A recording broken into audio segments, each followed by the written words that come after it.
So potentially interested in these two. Okay. Those will be the main ones.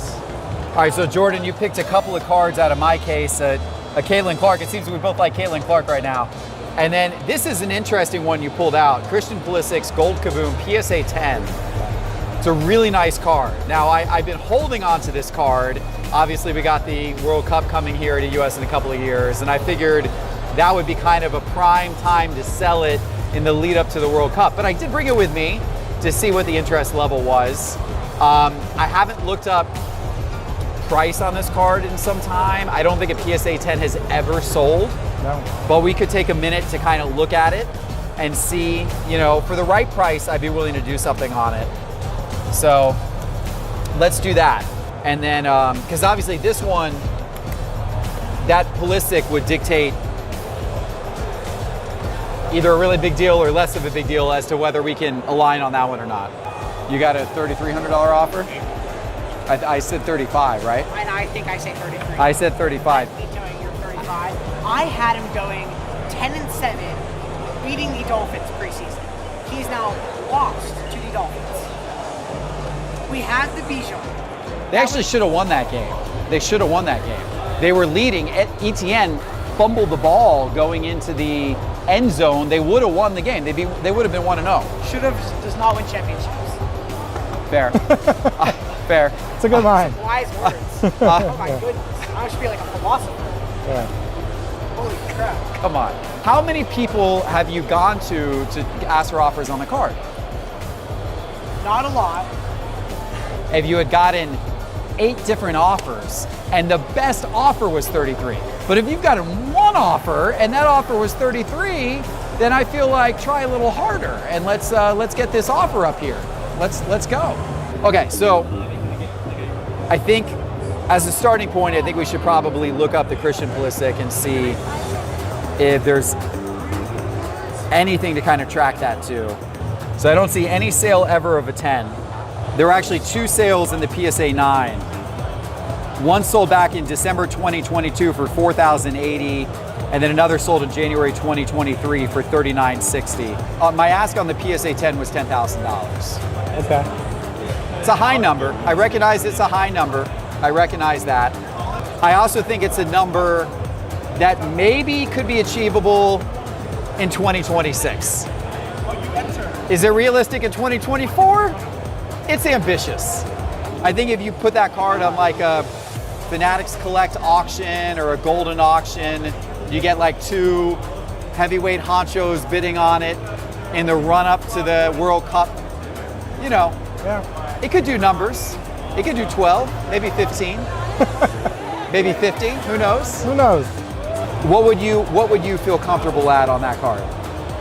7. 7? I don't think 7 is. I don't think 7 is unfair based upon, you know, where the market is. My concern is his market's down. Yeah. Since that sale. Yeah. But the Gold Kaboom market's stronger. Up. Yeah. So there's some offset in there, I feel like. Yeah. So I think that leading into the next World Cup, he may or may not be the best player on the U.S. team. Yeah. I think he's sort of teetering. I know you like your Gold Kaboom. So what would you do with that if I were to trade that to you? I would not be in a rush to move it. So I would probably enjoy it for a bit, hold it for a bit, and see if at some point there's a collector who needs that card, and then maybe pass it along to a new home. But I mean, I'm not sure it falls in the same category as Dirk and Luka for me, or it doesn't, but I love the card. So, I'd probably hold it for a bit. If you would be willing to do 8,000 trade on that, I would be willing to do it for 8,000. I'm not sure I'm willing to do it for 7. That to me is like, I think it's 7. I'd rather put it in the safe and pull it back out in 2 years and see how things are looking as we lead up to the 2026 World Cup.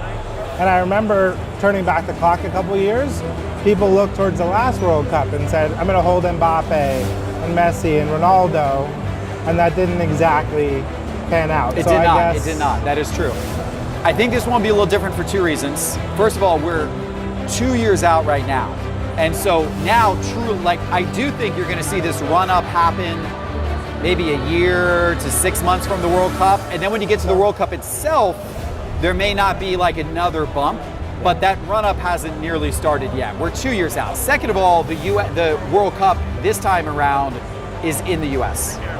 That's a whole different ballgame. He'll be the star. He's going to be on billboards. He's going to be all over. You know, it's going to be like his face. Nike's going to plaster his face everywhere.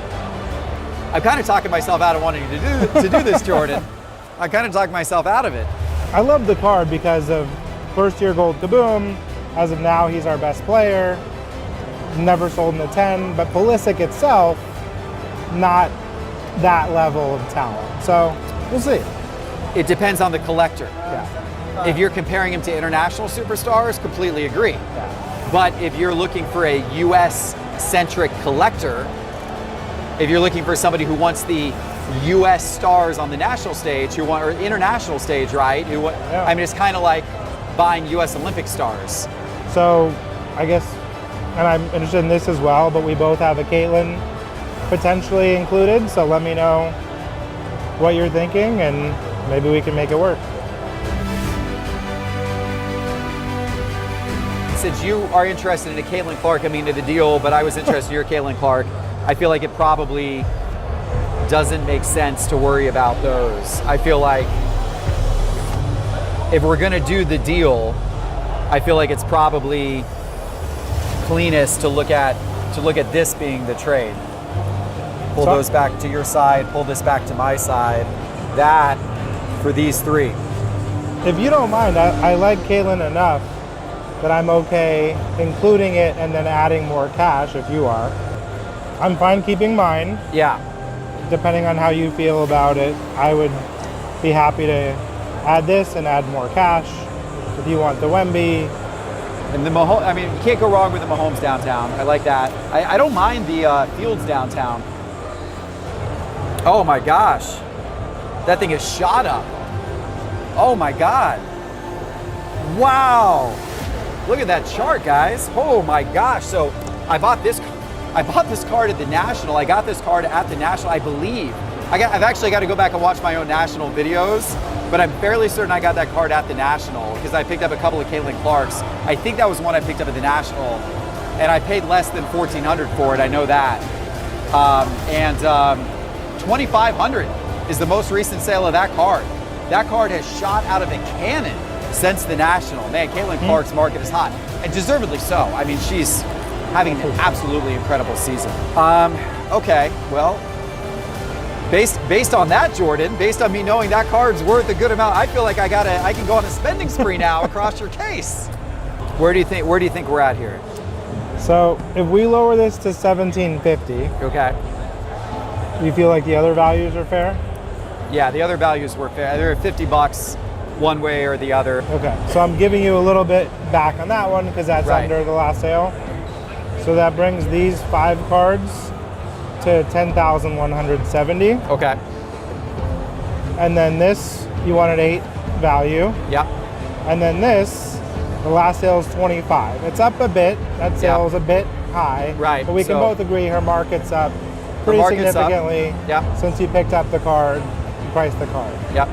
So, but So that theoretically, 10,500 with value less certain. 10,170 with value a little bit more certain.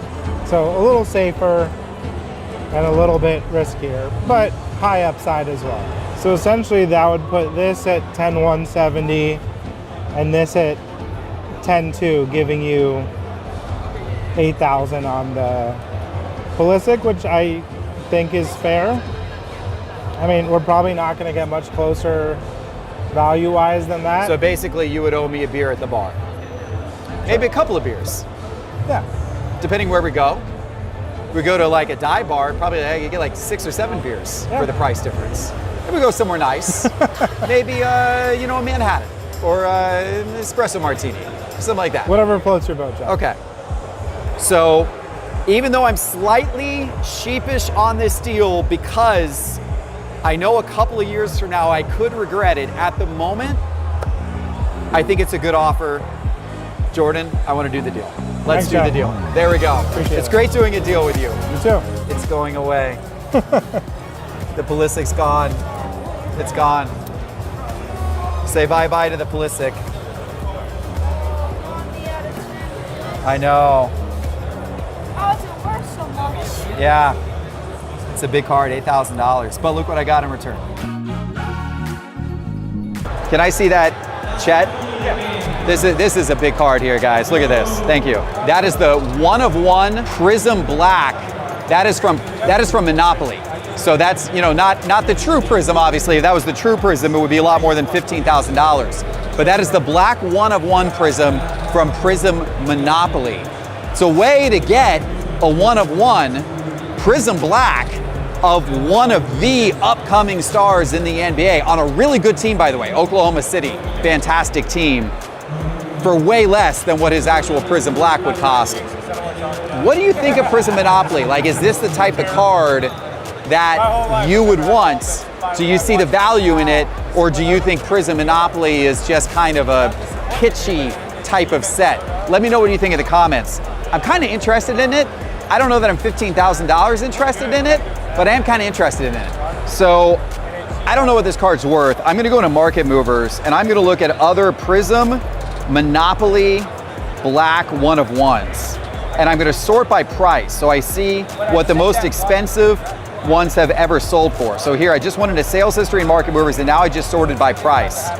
So, for example, one of Victor Wembanyama's out of 5 in a PSA 10 sold for $10,000. That's actually the most expensive Prism Black 1-of-1. Of course, that's not a 1-of-1, but it's a pop one, so you know you get someone put it listed there. This is probably a more comparable card. So Brandon Miller, probably the second most popular rookie from this past season. His Prism Monopoly Black 1-of-1 sold raw for $6,600. So you could look at Chet Holmgren's market and compare that to Brandon Miller's market on other cards, like their Prism Silvers, kind of get an understanding of you know, the cost difference and what a $6,600 Brandon Miller sale, how that might relate to a $15,000 price tag on a Chet Holmgren. That is a PSA 10, by the way. And so let me look up a Brandon Miller Prism Silver PSA 10. And then let me take a look at Chet's Prism Silver PSA 10 rookie and just kind of see what the price difference between those two is. I'm gonna chart these out, and let me change my chart date range to like look at like the last 180 days here. Okay, so the line at the bottom, the dark blue line is Brandon Miller and the upper line is Chet. So Chet is selling for more than Brandon Miller, but not a ton more. It looks like Chet's cards are selling for about 20 to 25% more than Brandon Miller's in this comparison. So a Brandon Miller raw doing, what did I say, 6,600, that might put a Chet raw, if you're gonna use that 25%, you know, math on that, at what, between around 8,000 and 9,000? This is a PSA 10, so that's gonna command a premium. But with it being a 1-of-1 card, it's probably not going to command the same type of premium like it would for other cards. I don't feel 15,000 is a horrible price on that. I think probably in the neighborhood of like 12,000 would start to feel pretty good on that card. I'm going to think about this. I'm going to walk around a little bit and think about this. I do find this card intriguing. I don't know how much he's willing to move on it, but if he's willing to move down to like 12 and maybe do a trade, it might be one I consider picking up today. So I don't know, you know, how much you're willing to move on them. Yeah. I've got some nice cards. If you look at trading, I'd put in some cash as well if you want to kind of do a combo of the two. But for the Chet, I'd be at 10. Okay. Instead of 15,000, I'd be at 10,000. Okay. The Shea, I would be at 2,000. I like both of the cards, but I'd potentially pick up both if you wanted to do both. But that's price-wise where I would need to be on each of them. You don't really see the Monopoly cards like on the high end selling for that much. Like they kind of tap out, you know, at some point. Absolutely. I mean, I get it. I really love the cards, and I have like a little personal connection to them. I totally understand. You know, you look at them, you're just like, man, it's just pretty, and I really love the Monopoly stuff. I totally get it. But I don't think you're unfair. I think you're probably more in the market than I am. You want to look at some of the stuff I brought to, yeah, let's figure trade? it. Yeah. Let me pull some cards out.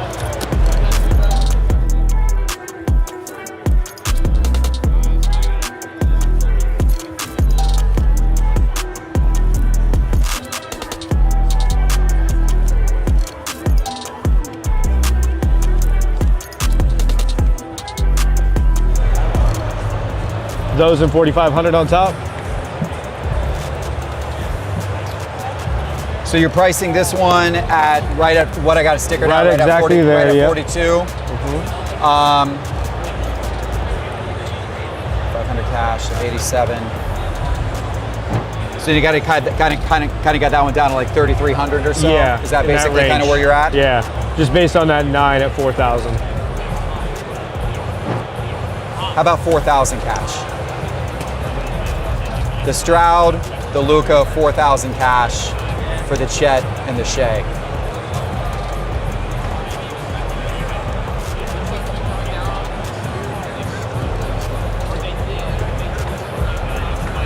We'll split it a little bit more on your end at 4,200. 4,200? Yeah. The way I came down all the way your price. You did. Came down a little bit more. Kind of made it fair on that. That's dead on. And I kind of split it in your favor.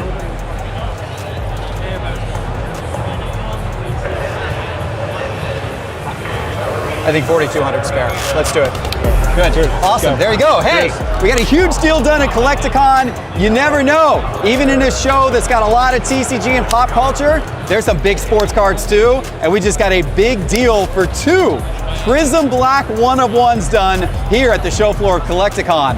Let's go. Hey, how's it going? Donnie, nice to meet you. Buffalo, New York. Donnie, Buffalo, New York. Yeah. Nice to meet you. Okay, I heard you speaking Yep. yesterday in one of your episodes about big cards. Big We cards. talk about on-card, Yep. auto, period, correct. Yep.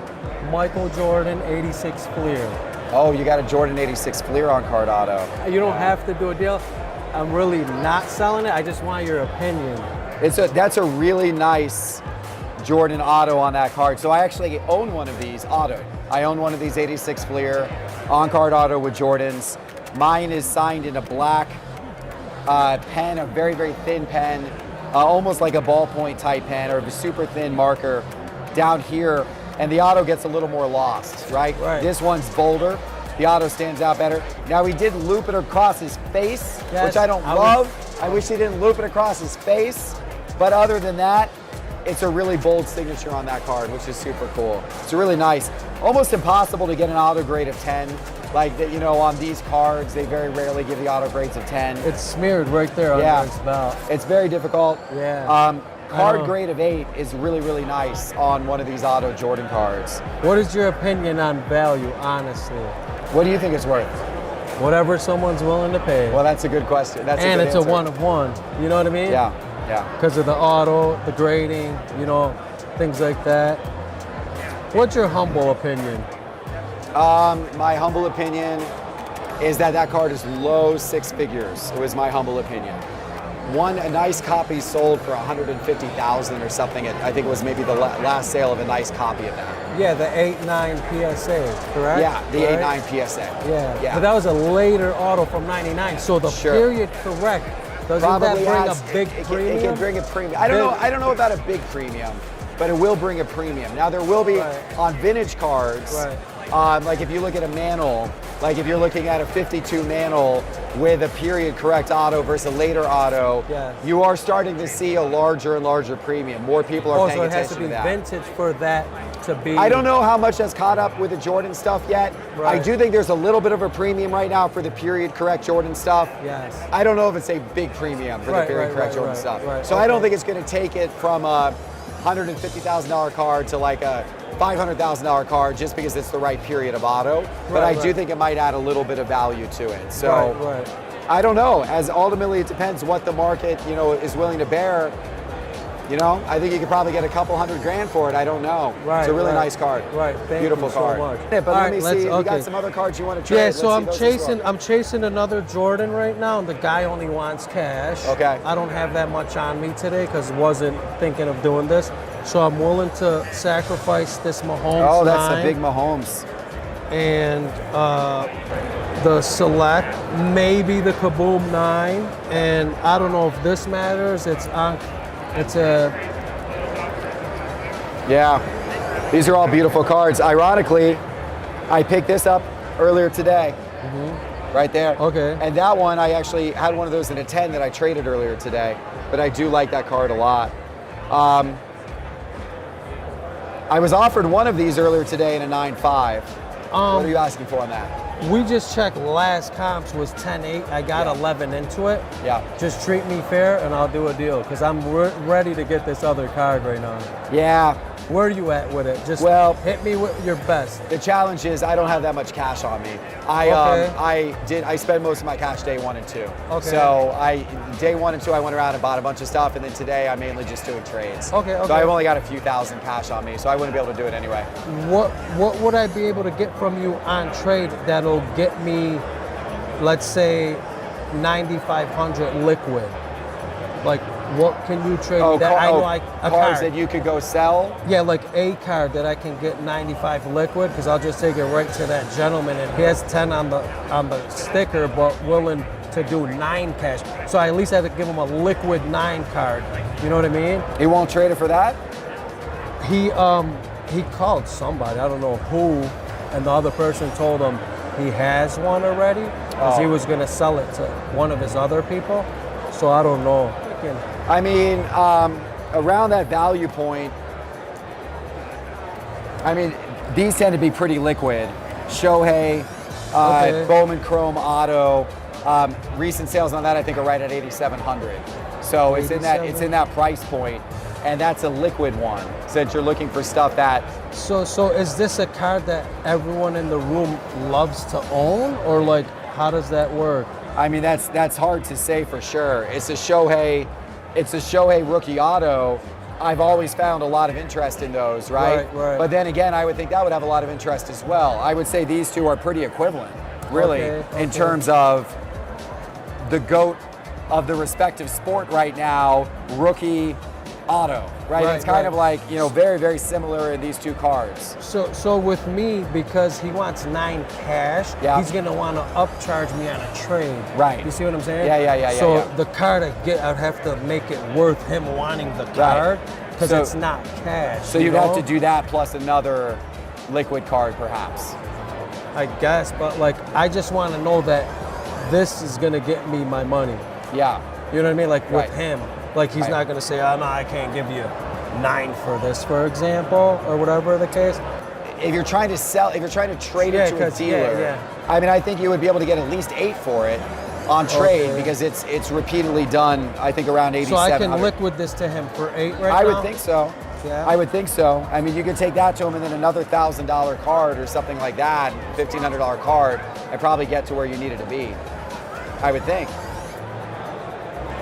All right, I'm going to go off camera here and have Parker from my market movers team help me comp this card out. Because unfortunately, my phone doesn't have any internet, like a lot of the show hasn't, but Parker has a dedicated connection over there just for market movers. May 8th, 8650 of May 1st, 9300. Yeah, so it's very consistent. It's sold, it's sold 3 times, like right around that. Could we do just in case of an emergency? Could we do? I'm not trying to be greedy. I'm just risking. Once we do this deal, it's a done deal, right? Yeah. So I don't want to say, oh man, I should have never traded Mahomes because I don't know nothing about this guy. So I'll be willing to do it if you be generous on the cash difference. Would you do $1,400? I would do that in $1,000. If you want to do more than $1,000, I would buy one of these cards off you to give you some more cash, potentially. I would buy this one off of you, if you want to do that. It's, that's I know, these are pretty low. I'll do this in 12. Meet me in the middle, 12.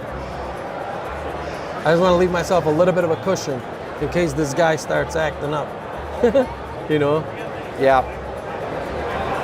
I want to hear you say, okay, let's do it. I watched so many episodes. All right, deal, let's do it. Don't make me the guy you say no to for the first time. 1,100. All right, you got it. You got it. Here's $1,100. That's a big deal. We just got a deal worth close to $10,000 done here on the show floor of the National. That was a lot of fun. Thank you. Yes, it was. Yes. What's your name? Josh. Josh. Yes, sir. I am interested in your Luka, Okay.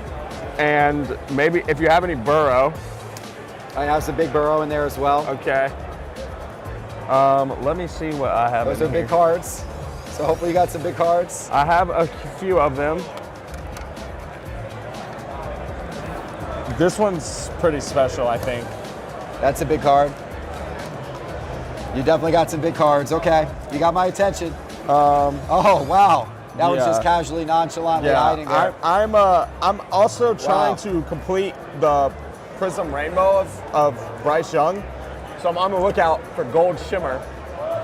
The one I'm looking to move the most would be this probably. What is this value-wise? But we actually looked it up, and I think he thought you actually owned the All-Star version of this card, with the All-Star patch. I used to, yeah. I used to. And we found there's no comps of this card, but that card is around 6,900. Okay. So, and then I think I looked this up last night, and I think it's around 7,900. Okay. So could be about right. You're I got that at what I thought was a super low sale. Right. I actually am the recent sale on that card. Awesome. And I thought I got a steal on it. Right. So I think I might hold Ant unless we're just like, obviously I got this whole little thing going down. Right. But if a deal comes up for Burrow, I have so much in the Burrow already. Right. But I don't mind picking him up because he is down a little bit right now. Right. But yeah, so I was thinking, this is like around 1,200. Okay. I think. So I was thinking the two Kobe's for Luka. The two Kobe's for Luka. Yeah. And I think that you come a little ahead, but I'm okay with that. Okay. I think this card is like not as liquid, obviously. Right, so, right. I mean, this never selling either, not as liquid either. But it's just such a sweet card. Yeah, I mean that's a pretty sweet looking card. Yeah, the card is amazing. Yeah. There's two MJs I've seen here of that card. Yeah. One's a PSA 10, and then the other one's raw. And I haven't seen a Kobe. Yeah. It's the only one I've seen, so. So I did actually find something. Okay. SGC Authentic. Okay. So this one's probably in better shape. Right. But that one went for $33.39 last November. Okay. So I was able to find that in Market Movers. Okay. So that's gonna be more, but I think I'm gonna have, I think I would probably be more like in the range of around 5 on that. 5? Yeah, probably Okay. around 5,000 on that based upon that comp I found. Okay. I don't think you're far off. I've been offered 6,500 in trade towards like a Wimby Color Blast 10. Okay. That was last night at trade night. But I'm just like, I'm so dead set on Luka right now. I actually just bought Blue Ice. The last sale of that card was mine. So, What about that? I would do that.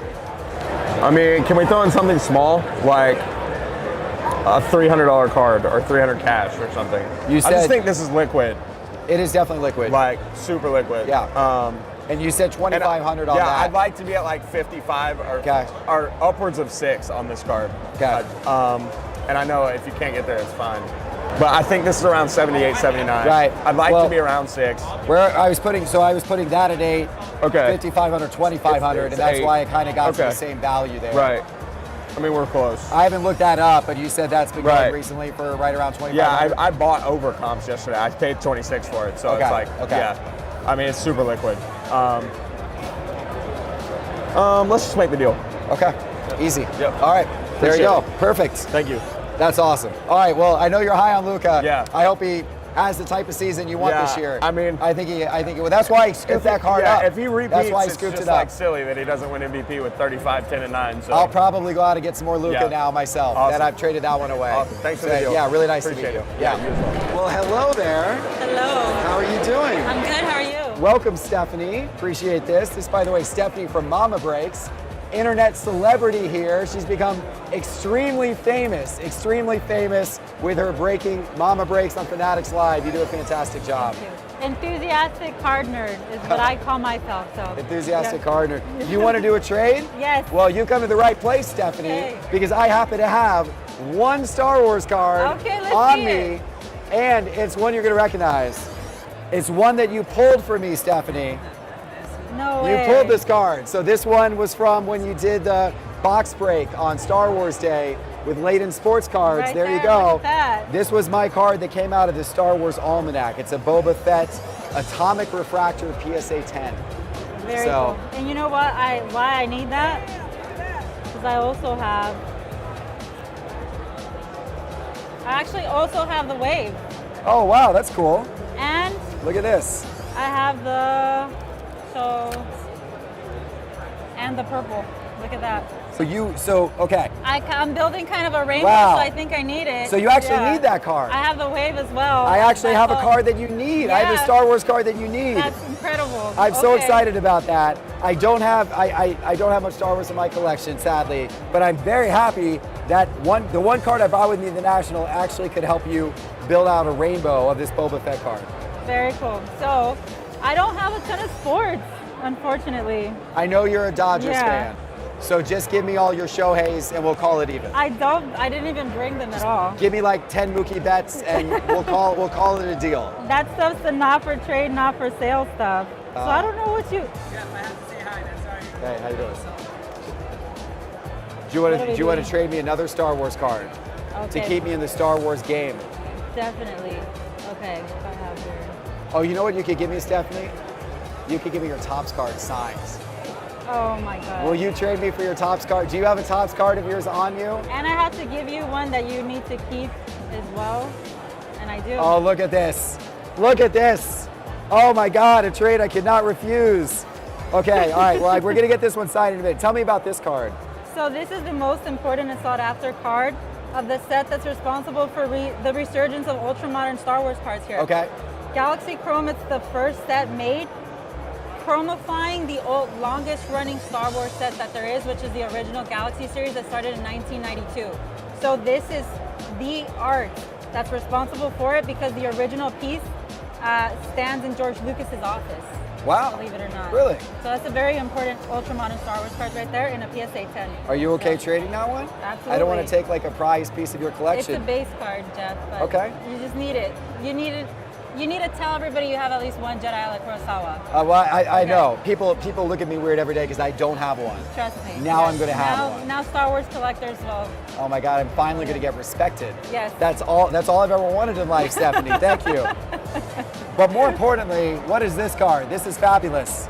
So I'm very lucky to be a part of 5 very important people Oh, okay. in the hobby in this set. This is Big League. Is this Big League first of its kind too? First set of its It kind, is. Big League. Trendsetter here. 2022, and Stephanie Garcia, Mama Breaks, who has been breaking for 3 years. She used to be a middle school teacher, Yes. and she's a mom of 2, and she loves baseball and Star Wars cards. Rightfully so. Rightfully so. I think I know this person. I think this person looks familiar. Yes. That's awesome. Okay, I would love to do this trade deal with you in one condition. You have to autograph your card for me. Absolutely. Are you willing to do that? Yes. Okay, let's Actually, get I that. have a Let's get marker that here. done.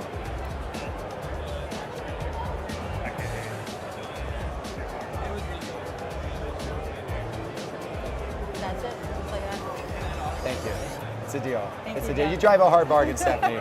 But that's fantastic. What's your name? I like your kabooms also. Chase. Appreciate it. Thank you very much, Chase. You got some cards you want to trade? I do. Show me what you got. First, this is for you, bud. Oh, thank you. Appreciate that. Check them out. I know it's This is for me? yes for you. Oh. Wow. I pulled both of those. Wow. Look at that. Look at that. He just gave me 2 humongous Will Greer cards. This is a little bit of a joke. Those of you who have been watching the channel for a while know that I infamously, back in 2019, said that I thought Will Greer was a better investment than Kyler Murray. Hasn't panned out that way. Hasn't really, I'm not giving up hope, but hasn't panned out that way.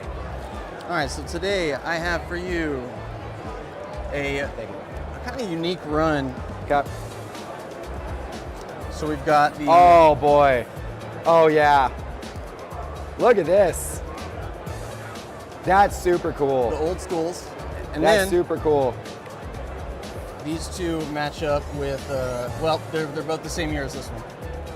So the Spurs, you've got the run of the Spurs. Wow, this is really cool. So you got, these are all 4 Tim Duncan Kabooms. Now are those his only 4? Well, I mean, I just pulled his most recent one. Oh, well that's what I was wondering. I didn't Okay. know if he had a more recent one. Cool, so there you go. So And- that's actually a brand new one Right. from this year. That's what I was wondering if he Yes, had sir. like a new one in this year's set or anything like that. This is super cool. So you got the 2013. This is the first year of the Kaboom cards. That's what, you know, a lot of people watching this show, they're familiar with the Kabooms, they see Kabooms, but the Kabooms that people are familiar with are the ones from like the last few years, 2018, 2019, you know, 20. They don't necessarily know about the fact that they started all the way back in 2013. And they jumped product. Right, and they did. They moved from product to product, and they looked considerably different than they do today. You can see like the evolution from 2013 to 2014, and then in 2015, they went for much more of a hyper-realistic look on the cards, as they did in 2016 as well, right? But they're kind of like still what like they kind do of today. cartoonish, but like going. Right. I love the From very old cartoonish to less cartoonish as the years have gone on. That's super cool. And then these two are from 2014. Yeah, so so there's you the got complete- the Spurs trio. Yep, exactly. Wow, the big 3 on the Spurs. And the From- year they won the from the championship yeah, era. You know it. That's really, really cool. Yeah, you don't see these a lot, and it took me a while to curate it. Yeah. Yeah, I mean, that's pretty neat. Now, why would you be looking to trade these? You're a Spurs guy. This seems like a very special I set. know, and I even have. I mean, I really like Duncan a lot. Wow, look at this. I really like Duncan a lot. That's really cool. One of one, flawless 75th anniversary. That's super neat, man. That's I an really incredible like that collection. This is probably PC, Right. Yeah. and I could include this in it. That's one I pulled, but you know, if it makes the deal. Were there any Duncan Kabooms between those ones? I do not believe so. Okay. I don't remember seeing any. I don't believe so. Yeah. So Yeah. now you need the Victor Wembanyama Kaboom. I tried. So you get the future of the Spurs in here, right? I tried. I got a couple Wembanyama numbered, but it's the Crown, so everybody's down on Crown. Those are super cool. So are you looking to trade them? You're trying to get cash out of them? Yeah, just looking to liquid, just cash. Just cash? Yep. And what are you looking for, for the run here? For the total on these, 6,700. That's going for around 5. So if we're at market, Right. what is that? 7,200. $7,200. Yeah, as much as it pains me to say, I don't think I'm going to pick these up. And the reason why, these really need to find their home with like another Spurs collector. That's not me. If I were to pick these up, I probably honestly wouldn't keep all of them. To me, like, I love Kabooms, but like the guys who I chase more are LeBron and Kobe Kabooms. Like I've got a lot of LeBron and Kobe Kabooms and love those. The Spurs Kabooms, I was never a big Spurs fan. Okay. That's cool. You said it. That's the new LeBron one. That's the new LeBron one. You just pulled that too, or? I did. That's pretty neat. I got very lucky this year in Crown. I would probably be more interested in this. Okay. I love Tim Duncan, amazing player. The run that has been put together here is incredible. Right? I mean, And your friend should be very proud of it. He should be very proud of it, but I really wanted to go to another Spurs collector, who's going to display them. I would probably honestly end up putting them up for trade and that kind of stuff, and I wouldn't want to ruin the sanctity of it. right. So You know I'm going to pass on these. Gotcha. I will have a look at the LeBron real quick. Okay. Let's leave that on the table. The only other thing, just a little something here that Oh man, look at that. a pair of Wow. Oh, wow. You're quite the collector, man. Those are cards you have to step back from a little bit. Those are beautiful cards. I do like them a lot. I learned from breaking too many boxes that over the last year and a half, all in on singles. Yeah. Well, Liquidated my. from an investment standpoint, that's definitely the way to go. Would you be interested in doing a trade on the LeBron, or are you just looking, if you were to do anything on it, would you just be looking for cash? Honestly, probably just cash. My only PC is Brady and Mahomes and Duncan, so I don't really look for anything else. Right. Yeah. No, that makes sense. So you just take the cash and put it back in. Yeah. The only Mahomes I have is that. That does interest me. Let's pull that out. I'm working on my Mahomes right now. I've got some color blasts, but I need more. More of the downtowns. I wish that was an optic. Right. The paper I like. It's harder to grade, but the optic has that shine. The optic's got the additional sparkle, more like a Kaboom. Right. But I don't know. I think there's something also kind of just classy about the paper, and that is the 10. I love the tomato sauce. It's ridiculous, but it's awesome. What do you have on that, and what are you thinking on that? I think this one, I believe, was right around 13. Okay. So they're probably around the same value. Yeah. Let me just do a quick double check on that. But yeah, I'm pretty sure that was 1,300. Okay. And I think that's right at like recent sales on that. I think we're right there. All right, so we just did a double check at Market Movers to look at the price of these cards. This one sold multiple times recently, right around $1,000. Gotcha. And this one is selling right now for, it looks like around 1,400 in raw. So you've got a little more value here than I do, right? Okay. In the card that you're trying to trade over to me. Now mine is graded, and I do generally have a bias towards graded cards over raw cards. And if we look back to the discussion on what happened with this year's Kabooms. Yes. Yeah, you almost can't grade that, and that's a challenge with this year's Kaboom. Exactly. Sorry to cut you off. Yeah, so I mean, and the challenge is how off center they are. And you can see right there on the camera, like, look at that line and look how far to the right that is on the card. PSA has been killing these cards on grading. Absolutely. You know, they've been grading 7s. The 8's the top they've been grading, you know? And it's just because they're so off center. It's a shame. I don't know why. It's a real shame. It's an error in their artistry of it. It's a big mistake to make. It's a big mistake to make. So I do recognize that you've got a little more value here than I do, but I do like my Mahomes 10. What my offer would be, and this, I probably would stick to this, and so if you don't want to do it, I totally get it, but I would offer this plus 200 cash for that. Do you want to do it? Yeah. Okay. All right, there we go. There we go. All right, there we go. You got a nice Mahomes for your collection. Yep. I got a little bit of better value coming back in return, and LeBron, and I'm a big LeBron guy, so I like that a lot. Let me get you 200 cash. You got some cards you want to trade, huh? Yeah. I have these 4. Awesome. Nice Tyrese Maxey, nice Josh Allen, Jordan Love, and John Morant. Okay, so these are all cool cards. Yeah. What are your price on these? I see some stickers here, but talk me through price on this. Okay, so this one, I'm valuing around 600. Okay. This one, Jordan Love. Last 2 sales I checked on Market Movers were like 100 and like 120. By the way, I like the Market Mover shirt. Yeah, appreciate the support there. Thank you. Yeah, so I'd say like 110. Okay. This one, I'd say like anywhere in the range of like 550 to 600, so Okay. like 575.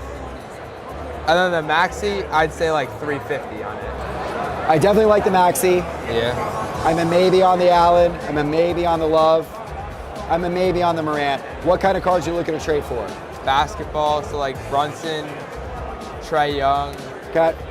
And then like top quarterbacks I'd also be okay with. But Brunson is definitely my number 1 right now. I had a nice Brunson card. I traded it away yesterday. Oh, okay. I still think I have one more. Let me check. Okay. No, I don't have my Brunsons anymore. Here's a little bit of basketball. I've got a LeBron James game used. I got a Wade auto. Darius Garland, Cole Anthony flawless, Desmond Bain flawless, All right. Jalen Suggs elephant, short print Allen Iverson, Halliburton silver, Zion. Any of those interest you?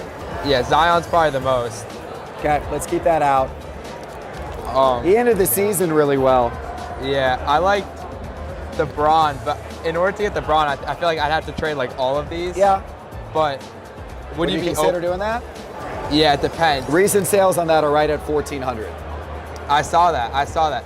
if I did it, would you also be able to add cash on top? Well, let's see. Value-wise here, I would trade those 3 for that. You're at 600, maybe 575, so that's 1175, 350. So that's 1525.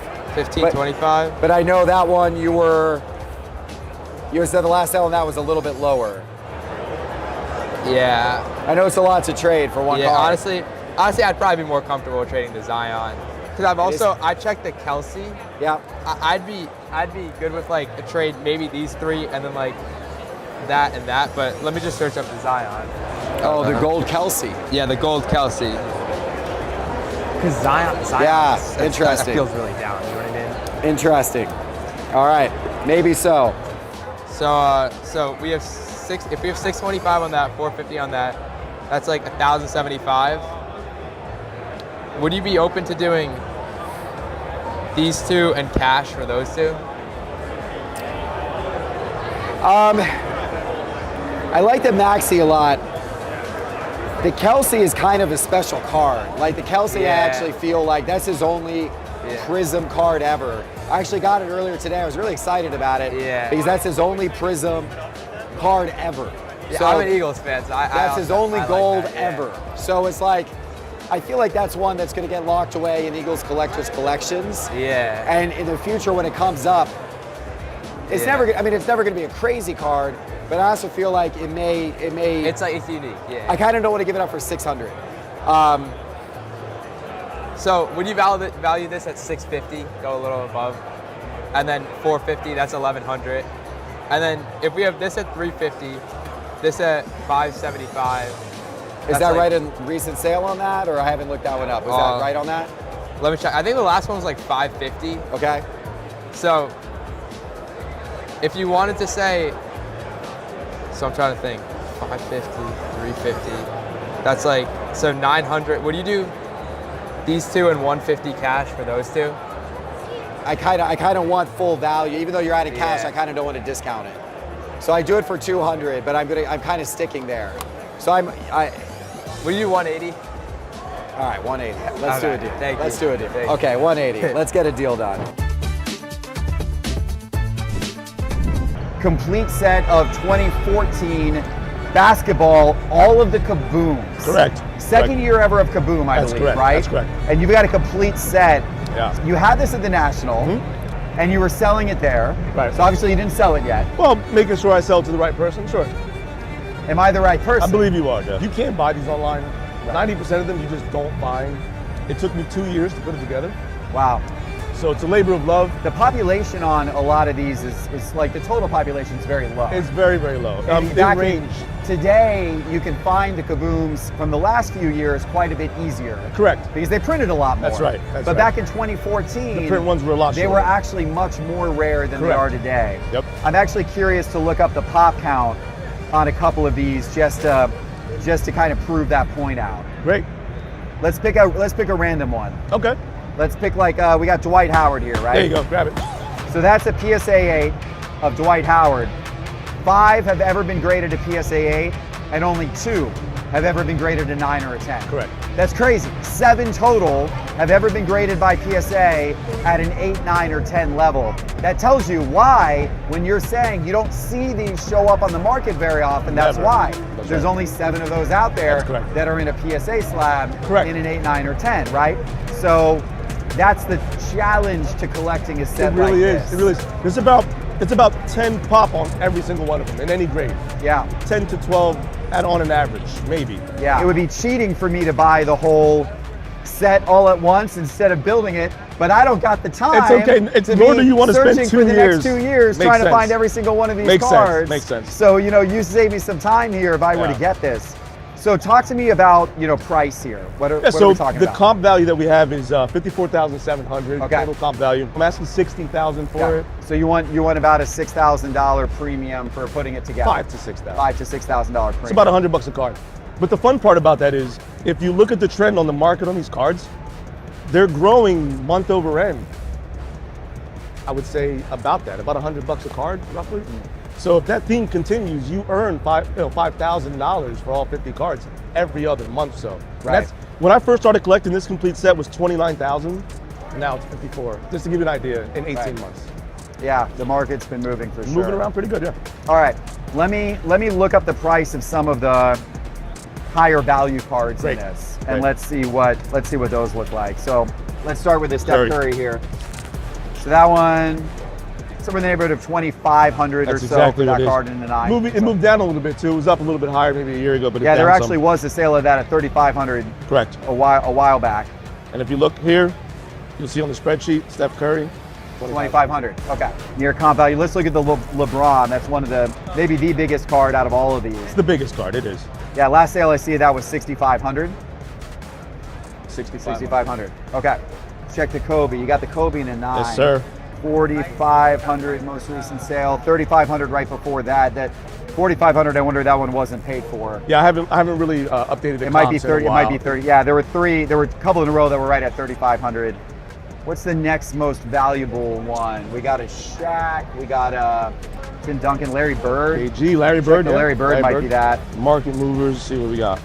All right, so you're seeing a sale of 1,250 on Correct. it. Okay, cool. And Jeff, you're looking to trade, right? Yeah, are you open to doing trade on it? I'm easy with that stuff. Let me pull some cards out and Great. see, because that's a big question. If I've got the cards on me today that you would want to, potentially do a trade for this. I do have some nice ones. That's really nice. That's sick. Look at that. Unbelievable. Yeah, that's a nice card too. I'm a Kaboom guy, so that makes sense to me. I love Kobe. Wow. That is insane. That's also disgusting. You're from Atlanta. Yeah, Trae Young's not getting much love these days. Got it. Sadly. That's really cool too. Rookie autograph. That's a rookie That's auto. really sick. That's nice. I just sold this card. It's a great card. Wow. That's really Jeff, these cards are amazing. This is what is the hell? 10-10? Yeah, that's super low pop in a 10-10. I think it's like around pop 15, 16. Something like that in a 10-10. These cards are amazing. Number. So out of these so far, I like these. Okay. I think that's 7, 14, 22,000 of cards. So it'd leave us a pretty big differential on cash. So far. But that gets it at least down somewhat. If you have other cards, I can take smaller cards too. I got smaller cards, but I got some smaller stuff too. Yeah. I mean, it wouldn't make up the difference. It's probably an No, and that's exercise in fine. futility, but I'd let you like build up. The value. I'm fine doing some cash. Okay. But I would like to try to get to the point where maybe It's we're offset, I doing, where maybe we're a little bit more than that. But Not a problem. Not a problem. We can see. There's a few more there. Great.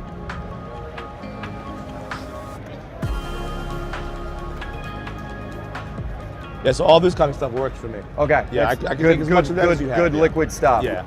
Okay, so that's the pile of stuff that you're potentially interested in. So far, yeah. Okay, and so you want to go through that. I'm gonna take a minute to look at your spreadsheet. Sure.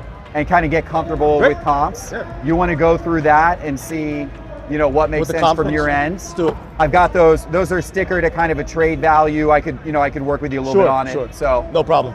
The biggest card that I think you might have an issue with, if I'm going to help steer you in that direction, is this Magic. Series premium on this card. Why is that? That's the only one that they ever made for Magic Johnson, and I don't know if it's ever even. Oh, really? It doesn't come up for sale. You never see it. Interesting. It's super rare card. It's probably the rarest card in the set. I don't see much on that at all. You're not going to. You can't buy 90% of this as it is. Right. But you're never going to find a Magic Johnson. Never. Yeah, none of these are extremely off. I mean, you're under 10% threshold. Like it's all there. It's all there, right? Yeah. Nothing I would make a big fuss about. This is an interesting card. Yeah, there's only one seller that I could find that was a SGC authentic that was really beat up. Right. Okay. I probably have a little more room on that one. Yeah. It's a hard one to price. I would imagine. Yeah. I It's put hard it to a little price. bit high because this one, people stop and look at this one all the time. It's an amazing card. Because of the silver ink auto and all that kind of stuff. That one, I've never seen a 10 sell. Right. A 9 sold. 26. You got a couple of 9 sales, Yeah, yeah. so I kind of put a multiplier on Yeah, it. yeah, But yeah. I can work on it a little Okay. bit. Okay. So I've been going through the spreadsheet. By the way, super helpful. Thank you. Yeah, he put together a spreadsheet of all of the recent sales of all of these cards, so you get a sense. A lot of them look spot on. Thank you. You know, you did a good job. I've seen a few here and there where there's a sale that's down a bit, you know, from recent, but Okay. it's nothing egregious. Okay. The Tim Duncan 2014 Kaboom Got PSA it. 9. You had that one on your list at 1100, and there was a sale of that one earlier this month for 610. Oh, is that So right? that one was off about 500 bucks. Oh, wow. But a lot of the others look like they were. Okay. You know, so Fair I'm sure enough. there's probably a couple here I'm and sure there. there is. I'm sure there is. But what are you kind of looking at here with the cards? Yeah, so all the comps look really close.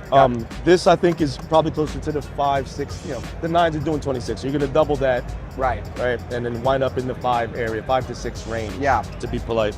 1136, 1150, that's 12. Basically the same thing like 11. It's basically all there. I think the differential is going to be about $1,000 if you added it up, but not a big deal again. Okay. So we're kind of in the same boat. Maybe 21 here. Okay. I have to dig it a little bit more into these. Okay. But we can kind of figure that out together. All right, let me just add these up real quick and Yep. kind of see what I had these stickered out. I'm not sure if you want to take this one back or not, but I'm looking at it maybe for authentic to 33. Right. As you see in November. I think Kobe's market's up a little bit since last November. So I'm thinking this is maybe closer to 4 to 4,500, Okay. 8. The authentic. Authentic would be less. It was something was wrong with it. It was. Oh, I think it's altered. damage. Was it altered? Yeah, it's altered. That's why. Oh, it's altered. Yeah. That's Color- a big color deal. was That's a matched. big deal. So that's So why. probably brings this up to like closer to 5 maybe. Yeah, I'd be willing to probably play ball on that one at around 5. Think so? Yeah. Yeah.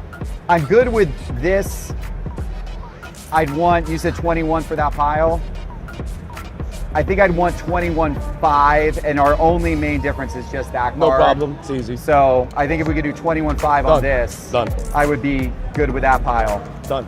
You feel comfortable at 5 on that? I don't mind taking it back if you say no, because Well- I can move that. I Yeah. get so much interest on that card. It's a really sick card, really is. I would probably take it in the trade and then probably do less for somebody else Okay. wanting to buy it. But that's not going to hurt me if we do what we said we're going to do. Because I'm still going to be above the comp value. Right. That's what I'm trying to get done. So I don't see that being a big problem. But if you have other stuff that I can look at, Well, let's see here. What about that one? That one's hard because it's a white box 101. it is. I can move some on it. Yeah, It's, you know, it was but- tough for me when I saw it and I looked at it. This one's good. I think this one's going to be tough. Yeah. Yeah, I think so. I'm looking at it to 49. I know it's obviously black box to 49, sapphire to whatever that color pattern is, but it's a 3 color. It's a 9, and it did that yesterday. There were 2 white box 1-of-1s of 2020 from different years. Okay. So that was the other. That was the other year. Is that sealed? That's factory sealed, and that one did 2,000 on eBay. Okay. So this off season, his market's ticked up a little bit. A little bit, since sure, then. yeah, sure. Football in general is So, up, yeah. Yeah, you know, so that's kind of I see 3's what you're obviously saying. high on it. Yeah. But I mean, I'd be willing to come down on it to like 2,300. Okay, that's fine. Is that fair? Yeah, that's fine. So that puts us at about $28,800 in Okay. trade. Okay. Is that right? Yeah, that's about right. Let me pull out a couple of more cards. Yeah, let's do that. And if this deal goes through, I'm really gonna have to reload my card inventory because he's taking a lot of my cards in my box that I'm trying to shop around and trade. Cole Anthony flawless, that's nice. Darius Garland, I like that, that's 5. That's cool as hell. We're taking that and that. 6, we've got 11, 14, 17, 21, and 20, let's call this 2,500. College, that. I don't do a lot of baseball. Right. Jackson's pretty cool though.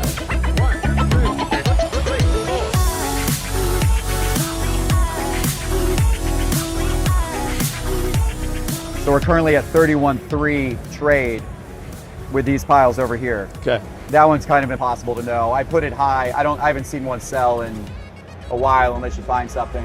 Yeah. 355 is the all value. About the value. This Yeah. came out at 6. I think I'll keep the Acuna. Okay. I like the card a lot. I love it. And you know, an Atlanta guy, gold out of 10. I think I'll keep that one. I think you're a little light on this one. Yeah, It's that sold- one. He's it's back. It's, 675 last sale. yeah. So it's probably like a $700 Appreciate card it. right now. He got called back up, so his market's gone back up again. So 1,300 here. Okay, so you were only 600 on the Josh Allen? That's what I saw, but if you see something differently, let me know. Okay. What do you do, 1,400? Would you say 14? I said 1,400 instead of 1,300 for the two cards. That's fine. So now, Jeff, before we move on, I got a question for you. Yep. If we get to 60,000 in trade value, my yield point's going to be different once I sell them, right? So does that mean that we exceed? It's not a cash deal at 60. The yield of it is going to be closer to the 55, and I want to try to achieve or recognize the 60. So is there a way we can get that done to protect myself against yielding 54 or whatever the case may be? Yeah. So you want to try to get 60 total value. That's what I'm trying to get out of it. Because if I don't, I'm just shoot myself in the foot. I'd be better off selling them individually. I could just ask more. Okay. You know what I mean? Because I was thinking if I'm putting in, like, obviously 60 is a premium over it is what the sets, what the cards are actually worth. So if you were to sell them individually, you would get closer to the comp value. I would not. I would ask way more. I'll give you an example. Sure. At the National, I had an extra of the Dwayne Wade. That card comps at like $800-900, whatever it is. I sold it for $2,000 because of the rarity. Right. So there's a couple cards in here that I paid way more than the comp value, which is why I'm asking the additional to recover all of those expenses and the painstaking process of trying to locate and find these cards. They're just not available. Yeah, I think the differential we're talking about is like $2,000 or $3,000. Yeah. So that's what I would like to try to get done. So I would have been totally fine with that if you were pricing these, if you were pricing the set around comps, but obviously you took an extra like $6,000 markup, which is totally fine. Yeah. I get it. Yeah. It's like an extra $100 a card. So if the card comes at 7, I would ask 8. Right. And all 50 cards would give me an extra 5,000. Right. And that's easily attainable. Not to make it difficult. Yeah, no, I mean, I'd have trouble with some of the cards on the trade side. I'd have trouble going down kind of an extra 10%. Because like cards like the Tua Gold, for example, where we put it at like 5,500 essentially. Sure. Like I think I could find somebody, because then we're knocking all these down another 10%. I get it, yeah. Now we're down sub $5,000 on that card. I really think I could sell that card for over that. So where are we right now? Let's just see where we're at. Trade value of 32.7. Okay. Fair enough. You wanted to be at 60. Actual value. If I add how much I'm into like 57 change. I felt comfortable doing, I was comfortable with the 60. Yeah. I would be willing to do $27,300 in cash plus the $32,700 in trade. It gets you to your $60,000 total value. It does. My yield's gonna be 57. That's okay. I'm gonna fall short of my goal. It's about what I have into it in terms of like the additional value of the card. I didn't buy this at discount, right?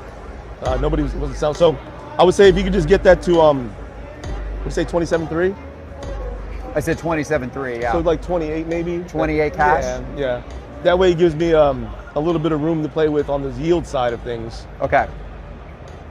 And I would be okay with myself at that point. Okay. Give me 1 minute to think about it. Of course. Okay, can I take 1 second? Absolutely. Okay. All right, so I have to step away just to think about this and make sure that I'm doing the right thing, because this is a big money deal. We're talking about a $60,000 deal if I accept his offer. So where we're at right now is I've got over $30,000 worth of cards, like I think it was $32,700 worth of cards that I would be trading into him. And I'm happy to trade a lot of those cards. Some of those cards I've had for a little bit longer. Some of those cards are football cards. We got the start of the season around the corner, and it's sometimes dangerous to have high-end football cards going into the football season in case your players get injured or that kind of thing. So this is good timing for me to get out of some of the cards like the Tua Kaboom, the Joe Burrow 1 of 1 that I have in there, a high-end Josh Allen I had in there. So timing-wise, I like trading that bulk of cards. So then the question comes down to, am I willing to put in $28,000 worth of cash, which is what we just talked about. Here's the thing. As I think about what sports cards from this era are going to be valuable in 20 or 30 years, you really have to think about that. That's a tough question, because there are so many cards of all of these modern athletes being printed? And what are the cards that are actually going to maintain value in the long term? And in my opinion, it's probably Kabooms. It's probably some of the short prints. You could argue Downtowns, maybe some of the others like Color Blasts, and of course some of the numbered Prism stuff or National Treasure stuff, or numbered Topps Chrome and Bowman. I think a lot of that stuff's going to be good down the road. Topps Dynasty, some of that stuff. But Kabooms in particular, no one can predict the future, but I think that's a pretty good chance in taking. And the opportunity to get a complete 2014 set, that is a rare opportunity indeed. So I think I've talked myself into it. I think I'm going to lay down the $28,000 and that trade, and we're going to get this deal done. All right, Ian, I took a couple minutes. I wanted to think about it because this is a huge deal. Okay. This is a $60,000 deal. Yeah. And let's do it. Okay. You got a Sounds deal, good. Ian. Thank you very much. $28,000 in cash, plus a ton of beautiful cards to trade. But you know what? This collection, this Kaboom collection, I'm going to hold on to this for a long time. This is, yeah, I will. This is a collector's collection. I'm super excited to get a complete early Kaboom set. I really am. I appreciate it. Absolutely. And thank you for all the hard work you put into building this set over the last couple of years. I'll come visit it when you put it out for display. In a couple You got years. it. This is going to make an amazing display. Maybe we can put this on display at Cards HQ. It would be really cool for people to come see, but it's not for sale. It's not for sale. It's going to be mine for a long time. Ian, Top Line Sports Cards. Yes, sir. Thanks for doing the deal. Appreciate it. Thank you, guys. Oh man, that was so unbelievably, incredibly fun, and I could not be more thrilled to get that entire set of Kaboom cards. I'm going to hold on to those for a very long time. David, what is this card that you texted me about? So I got this card walk up today, and you were the first person that came to mind. Oh, I immediately see what you're talking about. Vintage autos are your thing nowadays. Yes, they are my thing nowadays. I love vintage autos. Pistol Pete Maravich, Yep. 1970. So that's his rookie card, the Tall Boys from 1970 Topps. Ballpoint pen auto, that's a good auto actually Going as well. up too, a lot of times they go down on his autographs. Yeah, these are pretty rare. I've seen a couple of these before where he signed it with a Sharpie and it doesn't look as nice. That's actually a really nice copy of his auto. Yeah. So you just picked this up from somebody at the show? Yeah, so we were negotiating for a little while and we were pretty close, and I thought that, if you were interested, I could probably get me over the finish line. What would you need from me on this? Obviously to make your other deal make sense, and then for you to be able to get your cut of the whole thing, what would you want from me on this card? I would be pretty firm at 25K. 25K, Yeah. Okay. Let me take a look real quick if you don't mind. Let me check. I'm interested in what the population of these is. A lot of these, now he passed away. At 40 years old. Yeah, a long time ago, right? In the 80s? 88, he passed away. Had a heart attack on court, actually. Gosh. Playing pickup basketball. Yeah, and somebody who had such a cool career. Yeah. Huge college star, so much excitement about this guy. One of a kind One in of the many best ball things that he handlers. did. When ball handling was not as popular as it is today. Yeah. He was a magician, so. Yeah, so because he passed away so long ago, my guess is there's not many of these that Very are low signed. cost. Yeah. I love collecting vintage autos, on-card autos like this on vintage cards. But the ones I really like collecting, honestly, are the guys who passed away 10 or more years ago. Back then, it was considered defacing the card, taking the value down to actually for him to sign it. Exactly right, yep. I can't comprehend that today. I know. People crazy. like that, to me, that is just kind of autographs, wild. Obviously even pack pulled autographs didn't start until the last 25, 30 years. Right. So the idea of signing a card wasn't even a thing until then. And then obviously because they didn't exist back then, it's only a recent phenomenon, but yeah. Oh, it's real low pop. Yeah. 13 total. Yep. Wow. So only 13 of this card have ever surfaced at PSA as a card grade and auto grade. Now there could be more out there. There's probably some in Beckett holders and that type of thing, but the numbers less than 10 with Beckett. Less than 10 with Beckett. So the total number of these that we think are out there in the world signed. 20 maybe. Yeah, maybe. Graded. Yeah, 20, maybe 30. There might be a few raw ones. Who knows? But I mean, it's a low number. It's definitely sub 50 and probably a lot lower than that. And of course, there will never be another one. You know, there will never be another one. Yep. And that's one thing I love about these vintage autos is really the scarcity. When you compare something like this, like how many rookie autos does Pete Maravich have compared to, you know, your rookies that came out of the last 5 years in the NBA? I mean, you're literally, it's the difference between like 20 or 30 and like 10,000 in some cases. Like, it's an insane difference. And that's what makes this real special to me. Okay, so you said 25,000 is where you want to be on this. Yep.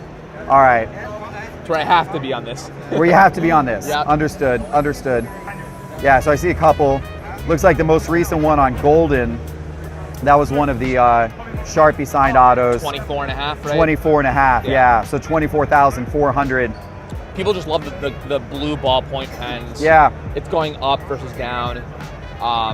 Just has a great eye appeal on the car too. The centering's better on mine than it was on that copy. It is, so it's interesting. This is, with vintage cards, you've always got to do a comparison of what the card looks like versus other sales in the same grade or of the same type, because it's not apples to apples when you're dealing with vintage. And this is a good example. So these are both 1970 Topps Pete Maravich on-card autos, and they're both graded authentic. They're just simply authentic auto grades on these cards. So then the question becomes, which one would you rather have, right? So this copy over here, which sold for $24,400 recently at Golden, it's got a Sharpie auto. It's a little bit bolder, but it's also streaky. It's over top of him. The card conditionally, like the corners and the edges are a little bit better, but the card's significantly off center. This copy is a ballpoint pen, which I actually like better. The way that the auto's positioned on the card, I like better as well, going up and to the right.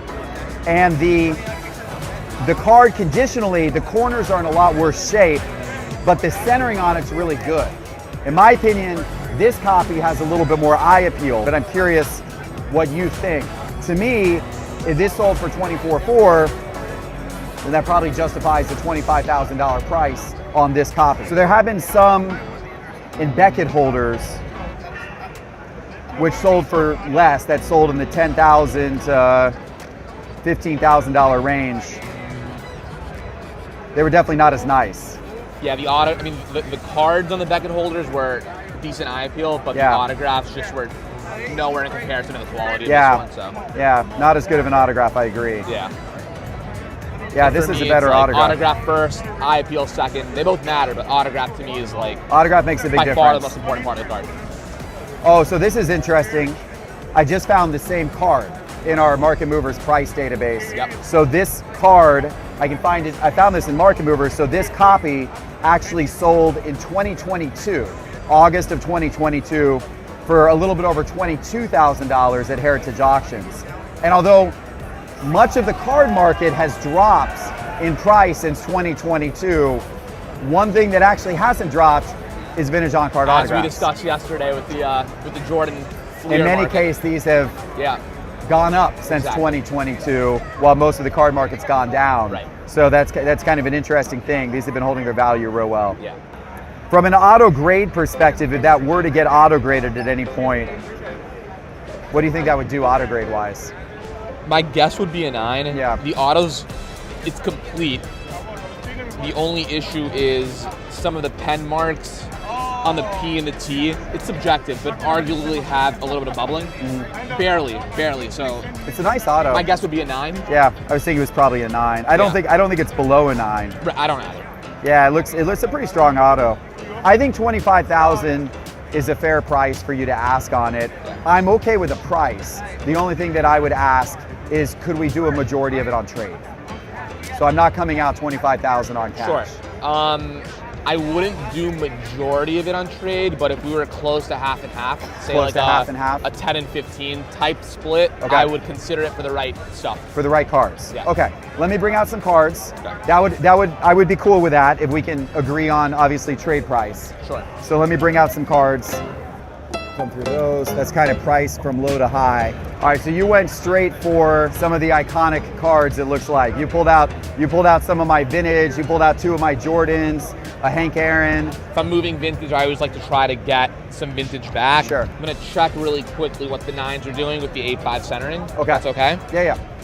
So a BGS 9 with the top 15% sticker eye appeal with 9 centering to 9,600. Okay. 9 centering to 88.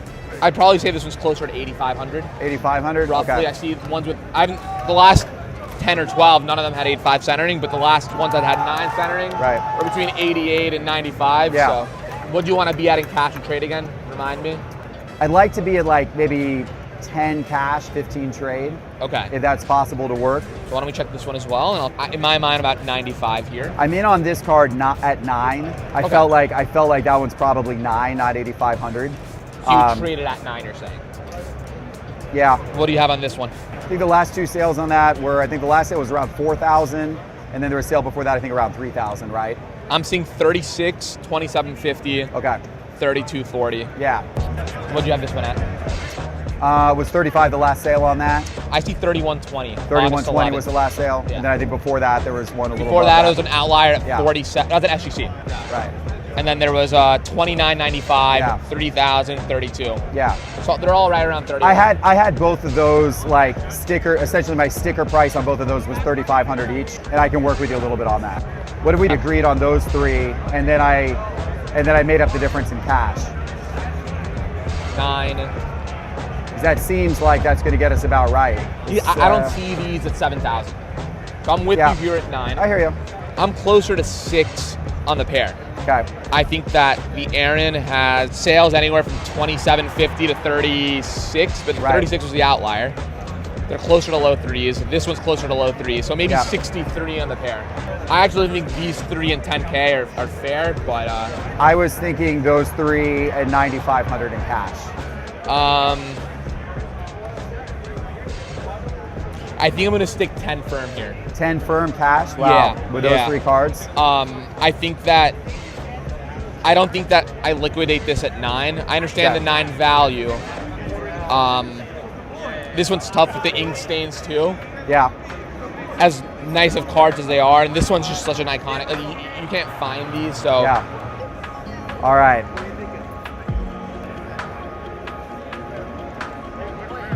Really thinking here. Yeah. All right.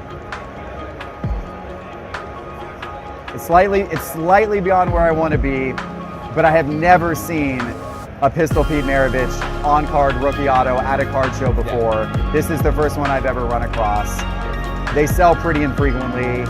That's a really nice copy. I love vintage autograph cards. Let's do it. Let's do it, David. Appreciate the deal. There you go. Let's do it. Jeff. A TK from Unbreakable Sports Cards. TK, nice to meet you. You just came right up and put a card in front of me. You must know something about me. I watch the content every time. I appreciate it. I've been working on putting together a complete set of all of the gold refractor LeBron James cards from Topps Chrome. All of the early years, 2003 through 2009 Topps Chrome. Yeah. I've been working on getting the gold refractor from every single year. And I almost have all of them. But one I don't have is 2005. And that's 2005.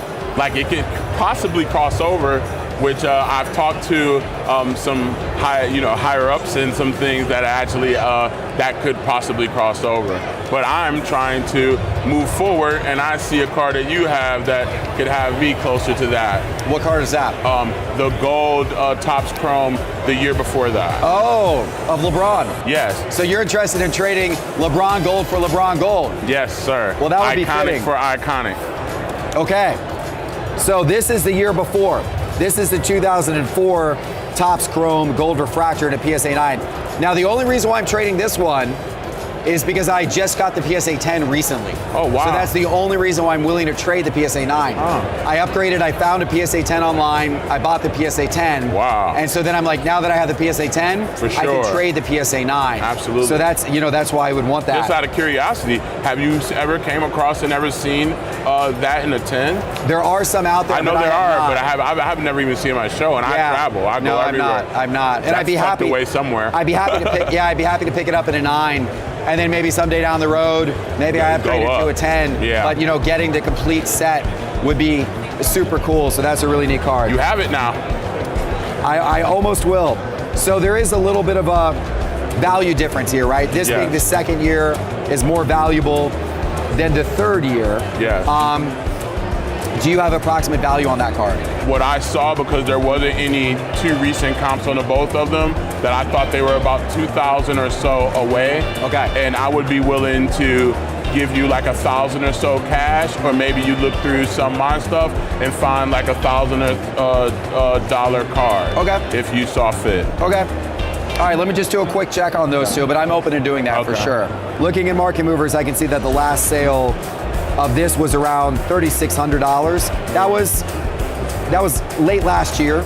Might have actually moved up a little bit in price since then, because you're starting to see some of the rare cards, the golds and the black, refractors and that type of thing actually start to pick back up a little bit after hitting a low point around late last year. But I see a $3,600 sale on that, and then I see a PSA 10 sale earlier this year at $7,200 on that one.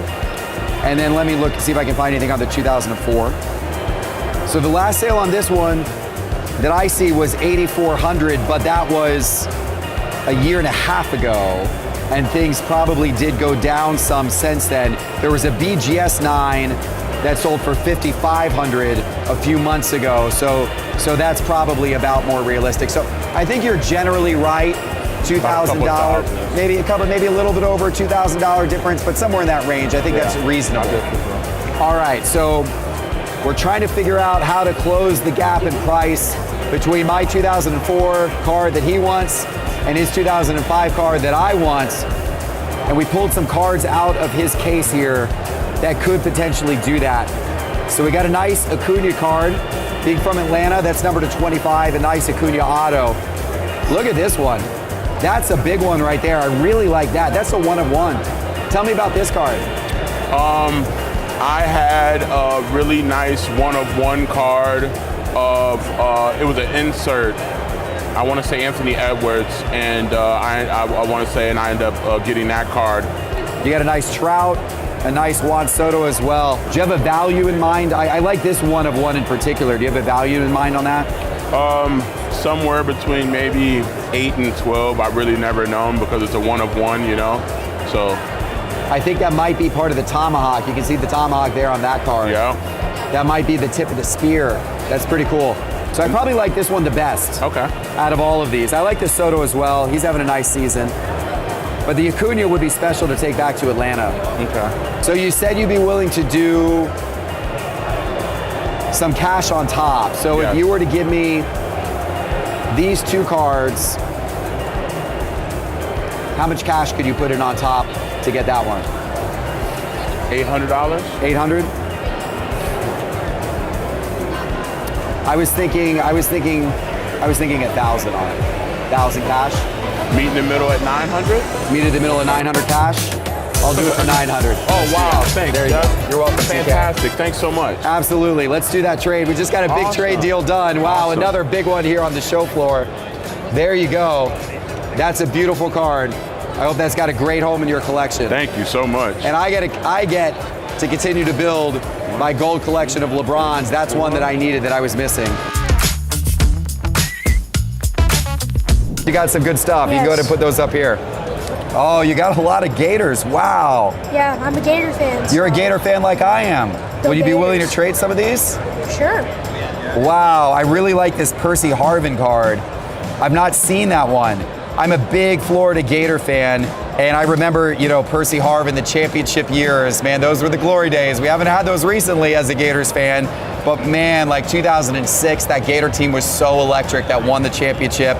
Percy Harvin, such a big part of that era of Gator teams. Downtown, Josh Allen XRC, that's neat. Do you know the price on that one? It's around like 1K. 1K? Yeah. Okay. Oh my gosh. You carry heat, man. You carry heat. Thank These you. cards are crazy. Wow. You got a great collection. Thank you. How long have you been collecting? 4 years, I think. Something around Very that. nice. You've built up an amazing collection. You got a lot of iconic cards. I like your taste. You got different sports. You got a range of years. You got everything well represented. You're a true collector with all these different sports represented. Thank you. All different types of cards, all different ranges of cards. You got a lot of really beautiful stuff. Thank you. All right, so these are the 2 that caught my eye the most. I really like the XRC cards. So these XRC cards are almost like pre-rookie cards, right? Yeah. So like Josh Allen was a rookie in 2018. Yeah, that's just 2017. But that's 2017, right? So what Panini does is in their select product, they put in redemption cards. And then you can, in 2017 selects, you could have pulled a redemption to get one of the first players drafted in the 2018 draft. And then once the draft happens, you mail in the redemption and they mail you back this card if you have the redemption for that number of quarterback who was taken in the draft. And then Percy Harvin is my guy at the University of Florida. Huh. I really like that Josh Allen though. That's cool. The Josh Allen Kaboom? Yeah. You seem really fixated on this card. Because I have the 2021 and the 2022, so I just need the newest one and then the rookie. So you really want to try to do a trade for that? Yeah, because I do have the Jordan, which would You do have the Jordan. which would kind of. All right, so let's go back through. Yeah, because obviously you'd have to put in a really big card into the deal, and that's a really big card. How much is this 7 Jordans going for? Do you know? I have it at 55. Okay. But you can look it up. Last sale of that was right at 5,000. Sale Okay. before that was 48.86. Then there was actually one at 6,700, 4,800, 4,800, 48. Seems to be right around 5,000 is the average on that card. All right, so here's the different cards we're looking at. So you really want my Josh Allen Kaboom. Yes. All right, so here's your last few sales on this. Yeah, 71.55, 6,500, 69.88, 67.50. So yeah, it's right around that. So here'd be my offer. I would trade you the Josh Allen and $300 in cash for that lineup of cards right there. $350 cash. Did you see what he did? Did you get that on camera? Did we get that on camera? He goes, $350 cash and puts. I love that. Jacob, for you, man, you got a deal. We got a deal. We did a deal. Good, how are you? Good. What's your name? Jacoby. Jacoby, nice to meet you, Jacoby. You got some cards you want to trade? Yep. I like your shirt, by the way. Thank you. That's an old school sports card investor shirt right there. It's my favorite. Appreciate that. Nice, the Trevor Lawrence Rookie Premier. So tell me about this card. So I traded for it in the Card Kids trade zone. Okay. For a Joe Burrow rookie. For Joe Burrow, cool. So it's a PSA 8 with an auto grade of 10, number to 149, rookie patch auto. Do you have an idea of what that's worth? Like $250 to $300. $250 to $300? Yeah. That seems really reasonable. What type, are you into football cards? Would you want to trade it for another football card or what other sports? Into baseball, usually. Into baseball, okay. All right, let me see what baseball cards I got. So here's a few to look at, and then we can also, I can add in some extra cards if we need to make up the price difference. Okay. So I can double check. I'm a big Orioles Or that fan. one's marked 250, yeah. You are a big Orioles fan? Yeah. That's a nice Gunnar Henderson card. That's his 2023 Topps Chrome. That's the Aqua Lava refractor version of that. So that's got the rookie card symbol, and that one's numbered to 199. PSA 10, which is a good grade on that card for sure. So that's a 1/1 Pete Alonso right there. Kind of an interesting card. I can't find many comps on the Trevor. So yeah, using sales history market movers, I am finding some similar cards, almost the exact same card. Yeah. You can see here in market movers, one of those sold for $328. And then let me look this one up in market movers as well. Okay. So I think if you're interested in the Henderson, then I would probably, owe you maybe about like $65 on top of the Henderson, and I think we would get to the value of that card. Straight cash? I could do $60 in cash. Would you want to do that? That sounds good. $60 in cash? Okay, there you go. Perfect. All right, so I'm going to take these cards back. We just got a deal done. Let me get my cash out. I'm going to give him the Gunnar Henderson plus $60 in cash to get his Trevor Lawrence rookie patch auto. All right, let me get some cash over here. And there you go. Thank you. Awesome. Good doing a deal with you. Nice to meet you. Take care. Hey Jeff, how you doing? Good, how you doing? Nice Jeff. to meet you. Dan. Nice to meet you, Dan. I saw you had a Kobe Iverson dual auto. I do have a Kobe Iverson dual auto. I'm really interested in see if we can work something to trade out possibly. Okay, that's a very special card. Yeah, I have some stuff that's special too. Okay, good. All right, let me see. I got this over here. Yeah. Wow, there it is. Yeah, here it is. So I picked this up at the Dallas Card Show, a year or two ago. What makes this card so special is it's the only card where Kobe Bryant and Allen Iverson both signed on card on the same card. Wow. Believe it or not, even though they were rookies in the same 96 class and they played so many years, against each other in the league, had both great NBA careers, they didn't have cards where the two of them were both on-card autos on the same card until 2015 Immaculate. And 2015 Immaculate did this dual auto card, and it's only numbered to 25. So there's only 25 of them ever created. This one's an auto grade of a 10. Really, really clean autos of both of these guys. You hardly ever see these come up for sale because most of these are locked away in 90s basketball collections. Yeah. I mean, like one of these comes up for sale like once every few years at the most is when you'll see one of these. Yeah, so, I've never even seen it before. Yeah, but I am willing to part with it, for the right deal. So Sure. what do you have that you're thinking about here? You may be interested in. Okay.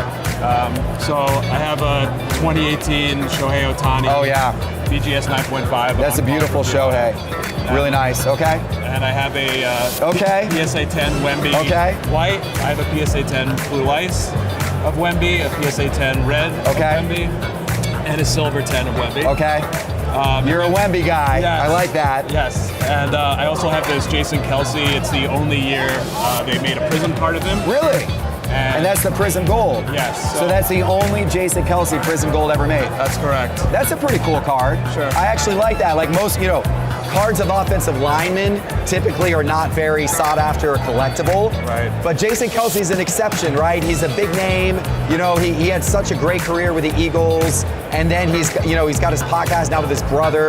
They're a well-known family. I actually did a trade for a Taylor Swift card. That's another story. So I am interested. Okay. So give me some approximate values, if you could, of some of these here. Yeah, absolutely. So this typically comps around 10K. This Shohei comps for around 10,000? Yes. Okay. And the white and the blue ice are both around 6K. 6K, okay. The red does about 3, and the silver's about 1,000. Okay. And then what about the Kelsey? There's no real comps on that. It's kind of hard to price out. Okay. Okay. I know I need to incentivize you a little bit to make the trade too. Yes. Not to negotiate against myself, but something else on top of that to help this go through would be great. So you would be willing to do my card potentially for those two and even add a little something to it. Sure. Okay, you got me interested now. I'm reluctant to part with the Kobe and the Iverson. Those are beautiful cards. But now you're getting my interest level up here. I like this. Great. All right, let me see if I can figure out something here. All right, so I just looked up in Market Movers, and yeah, this one's selling for just over 6,000. So okay. We're right on that. This one's a little less. I think recent sales on this are closer, maybe a little below 9,000. Okay. But they're still, they're still in the ballpark. Sure. So I would want something added on top. Yeah. If we're gonna do this. Do you have any idea what that Kelsey Gold's worth? You said that's. I guess is there any comps out there at all? Do we know? There's no comps that I know of. Okay. I would say it's at least a couple $100, and depending if you find the right buyer, I'm not sure. I mean, I think for an Eagles fan, that could be probably more than a couple $100 if it's his only gold prism ever of all time. I have no idea. Yeah, I bet you could might be able to get $1,000. We're several hundred, I would think, with the right buyer. Yeah. With that being his only prism gold ever in his career. Sure. Heck, maybe even Jason Kelsey would want that. Jason Kelsey, if you're watching, just call. We'll work something out. I'll come on the podcast. We'll do a deal. It'll be great. I love this card. But I would be willing to part with this card if you would give me the Shohei, the Wembanyama, and the Kelsey. I'd want all three, but if you give me all three, I would be willing to part with that. As much as I love Wemby and Shohei, when I saw that card, I really wanted to come see you, see if we could work something out, and that sounds good to me. We got a deal. Appreciate it very much. A big trade deal. There you go. You've got the awesome, fantastic personal collection card there. I hope that stays with you for a very, very long time. That's an absolutely unbelievable card. Thank you so much. And I've got 3 cards of guys who are hot in the market right there, or at least 2 of them, right? Shohei and Victor. I'm excited about Victor's future in the NBA. I really, really am. Wayne, what's up, man? What's up, Jeff? Wayne Collection on YouTube, on whatnot. You're everywhere, man. I know. It's great to see you. Yeah. You bring a lot of energy to the hobby. I appreciate your energy. You too. Ripping packs and having all kinds of fun. Yeah. Awesome, man. So you got some cards? Yep. You want to do a trade? Gators fan. Dude, you know me, man. That's awesome. It's NFL jersey number as well. Really? Yeah. That's pretty cool. From Prestige 2023. That's a nice looking Anthony Richardson card. I appreciate that. Super cool. What else we got here? We have Jordan Love. Jordan Love. Yep. You a Jordan Love fan? Yeah, I like Jordan Love. I do too. Some Joe Burrow, Herbert. Yeah, you've always got nice football cards. Yeah. Nothing too big, but. No, they're nice. They're nice cards though, for sure. And what are you looking to trade for? Some other football? Yeah. Cool. In the like $300 range. Sure. Something like that. Be great. Be happy to work with you on Yeah. that. Is there anything you're interested in? Yeah, I'd say the ones that kind of catch my eye the most. I really like the Funkadelic Stroud. Yeah. I am interested in the Richardson, although I'll be honest, I do have a lot of Anthony Richardson already. Probably pass on these. And then in terms of the Jordan Loves, those are nice. Yeah. I'd say probably, what's this one, number 2? Oh, that was or is that just number. a short print? Okay. Yeah. From the mega boxes, I think. Right. Same with that one? Yeah. Yeah, probably these two, I'd say. Although that one's really nice too. But yeah, probably those two. So these are probably the ones that I have the most interest in. Okay. Maybe these two the most, I would say, out of them. Do you have an approximate value on these? Yeah, so this one I had at $160. Okay. And then this one I had around $60. Okay. And then this one's $120, and then we had $220 on that. $220? Yeah. Okay. As much as I love the Gators, I'll probably pass on the Richardsons just because I've got a lot of other nice Richardson autos and that kind of stuff already. So I'll probably put that to the side. And then let me, you said 60? Yes. 160. 61, so 220 there, and then that's 120. 120. Okay, cool. All right, so here's 5 that might interest you. Okay. So we got a CJ Stroud. That one is low numbered Stroud. That one's numbered to 25. Yeah. We got that Funkadelic. Like that that's pretty cool. The Funkadelic Richardson numbered to 10. I think that's right around 350 in recent sales. Bijan Robinson, Prism Auto, JSN Kaboom, or Manga, and then a Will Levis from Obsidian number to 5. Yeah. So those are all pretty nice cards. Yeah, I checked that last night. I want to say it was right around 350, but I'd just rather double check to be safe. Look at him using market movers. I appreciate that. Thank you. Wayne Collection is a market movers user. By the way, this guy's a great YouTuber. Check out Wayne Collection on YouTube. Thank you. All right, so yeah, last sale, $350. $350. So right around what I thought. The same one. So I mean, we seem pretty square here. It seems like it's right around the same price point. You want to do the deal? I would do it. Awesome. There you go. Thank you so awesome much. to do a trade with you, Wayne. That's a lot of fun. He got a nice Anthony Richardson I picked up last night at trade night, but I got a couple of really nice quarterback cards in return, 2 Jordan Loves and a CJ Stroud. So I think that was a fun deal to get done. Awesome. How you doing? Hi, good. How are you? What's your name? Hank? Yeah, nice to meet you. Nice to meet you, Hank. What you got here? All right. Some cards you want to trade? Yes, sir. All right, are these all up for trade, Yes, or is sir. there particular ones? All right, let me bring these out here. A lot of big autos on that card. KD, James Harden, Steph Curry, and Giannis. Jerry Jeudy, very cool. Joe Burrow, rookie auto, very nice. Deshaun Watson. Josh Allen, rookie auto, that's pretty cool. Tua. Joe Burrow, that's neat. The Zebra Prism, super cool. That's a neat card too. My son used to actually have that card. That's nice. Steph Curry auto, super cool. Larry Bird, Team USA Larry Bird. Wow, that's neat. That's a neat card. I like that a lot. I collect Team USA stuff. Yeah, it's pretty solid. Anthony Richardson, Nick Chubb. Steph Curry, 1/1. Wow. And a CJ Stroud Color Blast from college. Really nice cards. How much does that Chubb go for? That's only like $250. $250? Yeah. That's pretty cool. So these are the 4 cards that I have the most interest in. Let's talk about prices and all of these. So you said this Nick Chubb's around $250? Yes, sir. Okay. That I would just be picking up for a friend, a big Nick Chubb collector. Yep. What about the Larry Bird? So I've got it around 400 on that. Okay. Ruby out of 15. Okay. And how about the Burrow? I got that at 1,500. 1,500 for the Burrow? Yep. Okay. And then what about the Josh Allen? 1,000. 1,000 for the Josh Allen. Okay. That's a select Josh Allen jersey. So the 3 cards you're most interested in are that Josh Allen, that T-Law, and that Kyler. All right, so we just looked up prices on these cards in Market Movers. Last sale of this right around 200. This one actually a little more than you said. This one I think we see a sale around 500 or value around that. I think we're at 400.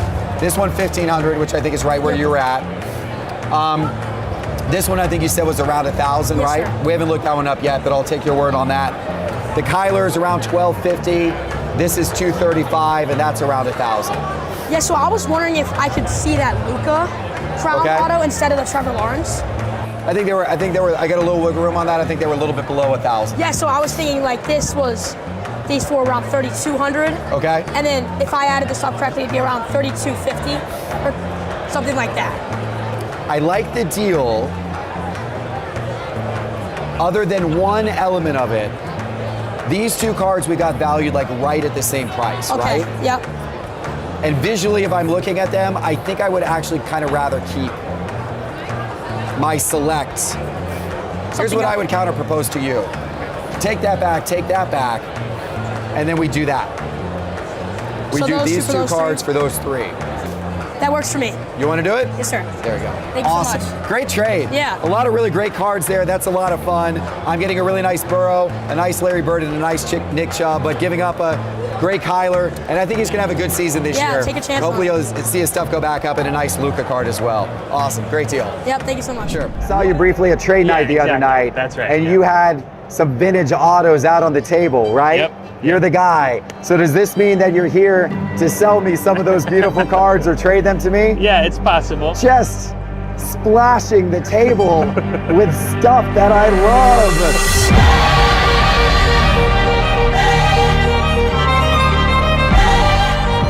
Of course, what this is doing is now putting me in a very bad negotiating position.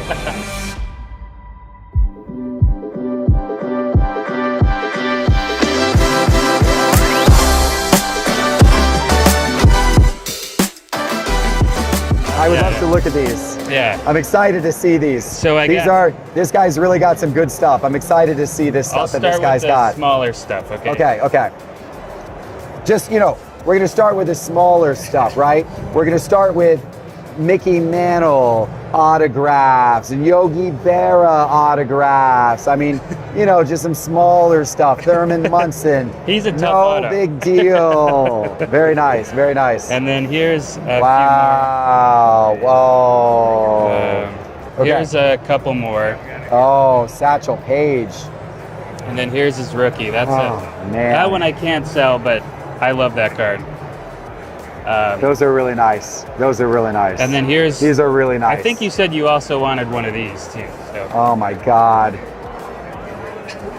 Close the door. Close the door. What is going on? Oh man. Oh my gosh. Well, I'm glad that we both like the same stuff. Dude. Yeah. Okay, all right. Yeah. Let's get to work here. Okay.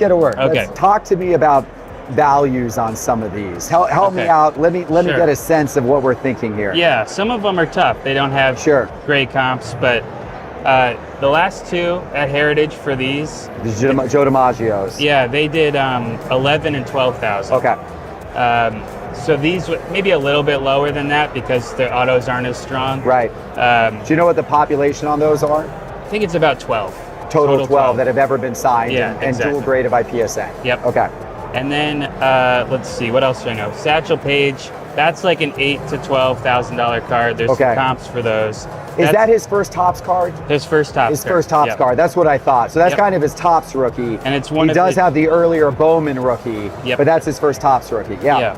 And this is one people love. The image is iconic. And yeah. You said how much on those? Those are about 8,000, 9,000. And do you know how rare those are, like in terms Top of? 32. Okay, so a little more common. Yeah. Yep. Comparatively, right? Right. Still very, very rare. Yeah, not serial numbered, but still roughly 30 or so.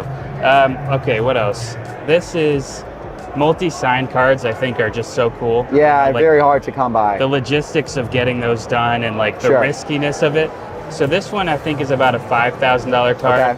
There were 2 comps that did 69 and 6,200. Okay. But this one, I think, I don't know, is a little bit more beat up. Last comp here was 5,000. I think, again, this is a little bit tougher, so 3,000 or so.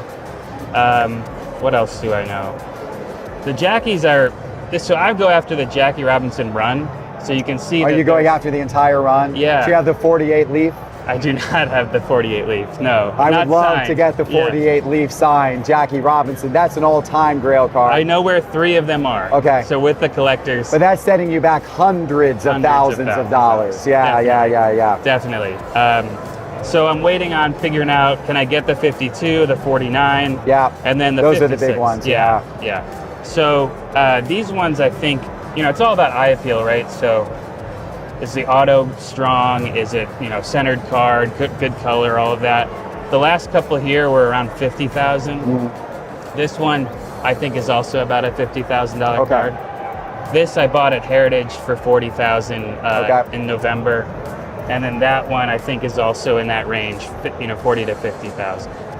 And then the Ted, the one that you like.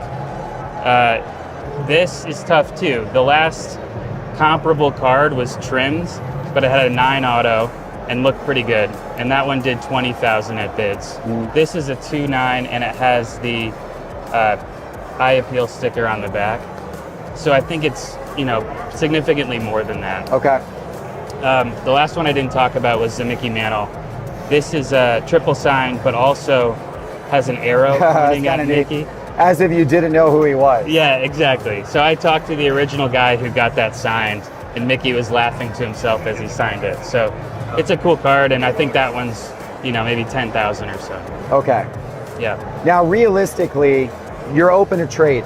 I'm open to trading. Okay. Now, I don't have much in terms, and I think I mean any, in terms of these types of cards that I have up for trade, though. Okay. So that could be a challenge here. Yep. Is there anything that I have that you would be interested in? If you're into the on-card autos, I will direct you to one card in particular. Okay. I don't know how modern you like to get with your stuff. Yeah. Yeah, this one is a special Jordan auto because that's the highest graded ever at BGS. Wow, yeah. For this sticker. Card grade of 9, auto grade of 9.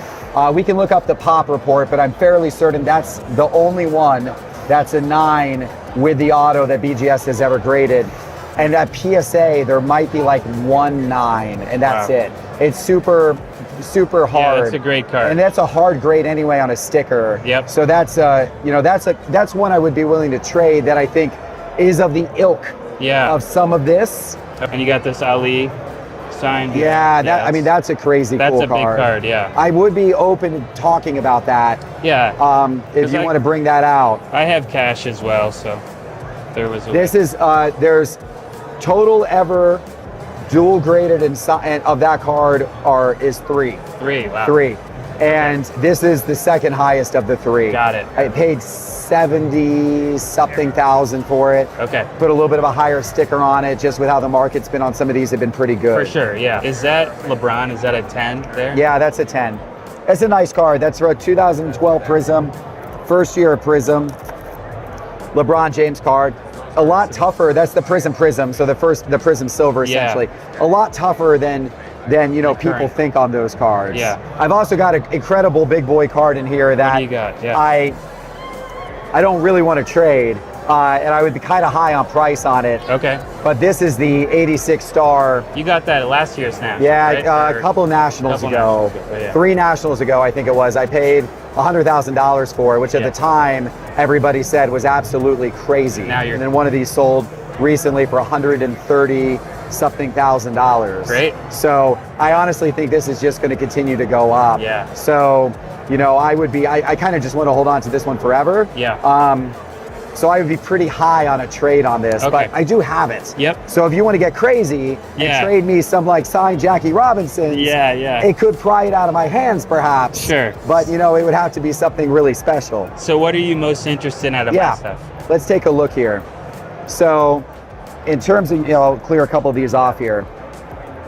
In terms of your cards, I'll probably pass on the Joe DiMaggios. They're beautiful, but I picked up a Joe DiMaggio on-card auto at last year's national. The play ball. Yep. I'll probably pass on these ones.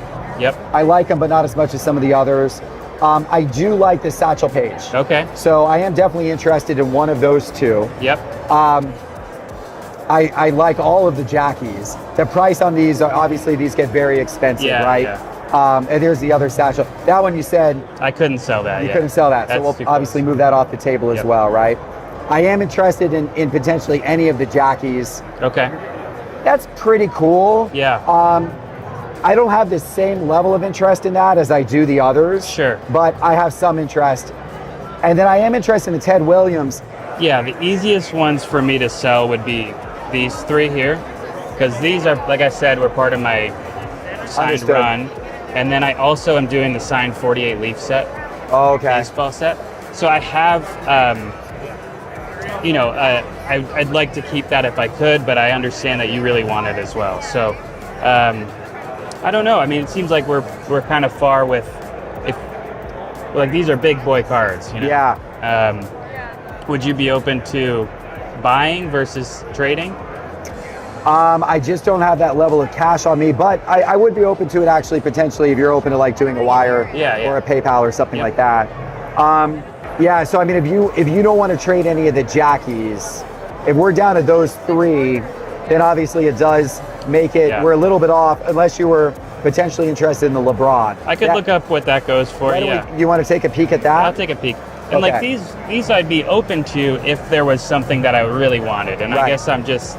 You're not feeling these quite as much. Yeah. Okay. This one I'm definitely open, only because I've got a second copy of it. Oh, you do? Yeah. So, and I would work on price with this a decent amount. I got into this pretty low. Okay. The price on these has gone up a lot since I got into it, but I got into it pretty low. Okay. So that's why I'd be open on that one, and I have a second copy. Yep. Okay. Let me look up your prism, and then I'll look up that as well. Sure. Yeah, Market Mover shows the last sales on this were 10,700. There was actually one last year at 17,300, then 13,800 were the last three on that. So yeah, I had it at 12.5. On the Ted Williams, like what are your thoughts on that? You said you said something about a last sale, and then I think you said you were a little bit above. It's just hard for me to let go because it's really part of hard your to. leaf set. It's part of my leaf set. I get it. And it's a really special copy of it. Okay. If this was at 8, or sorry, this one was at 8-ish, and that was at 5-ish. Mm-hmm. I mean, that feels like that's kind of around the LeBron.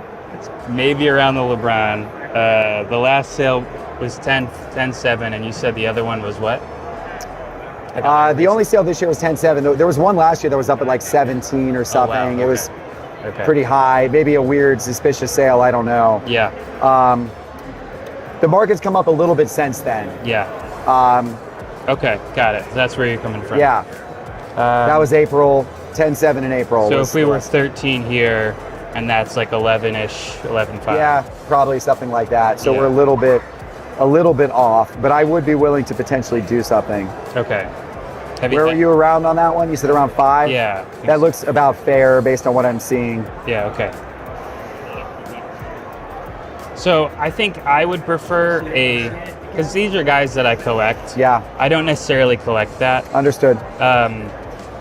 So I think if I were to do trade, it would be, this plus $3,000 or $4,000. Oh, that much of a difference on it. Because Okay. I'm not excited about it. Okay. But if this was a deal you wanted to do, wire, PayPal, something. Okay. For 13, I could do that. Okay. All right. So it looks like our trade deal is kind of falling apart here. That's unfortunate. I get it. I definitely tried. Man, these are some nice cards. I hate to see this trade deal walk away.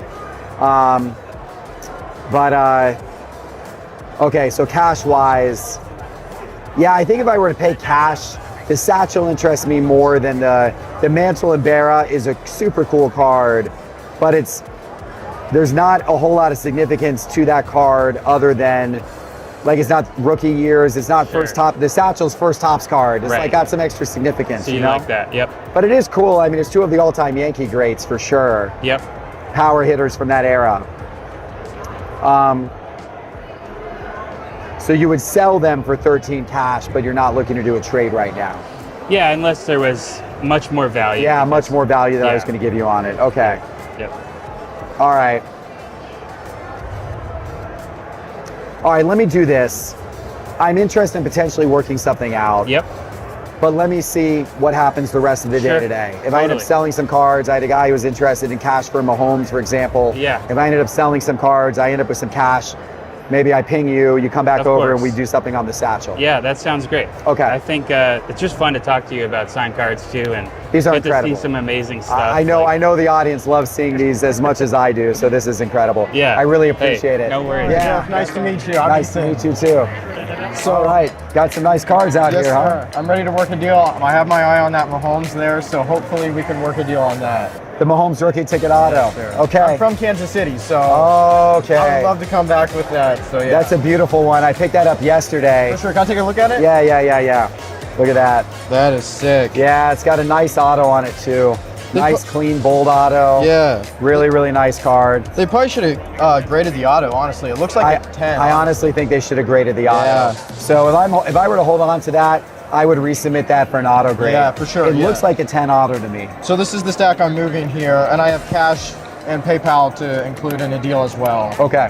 All right, let's see what we got here.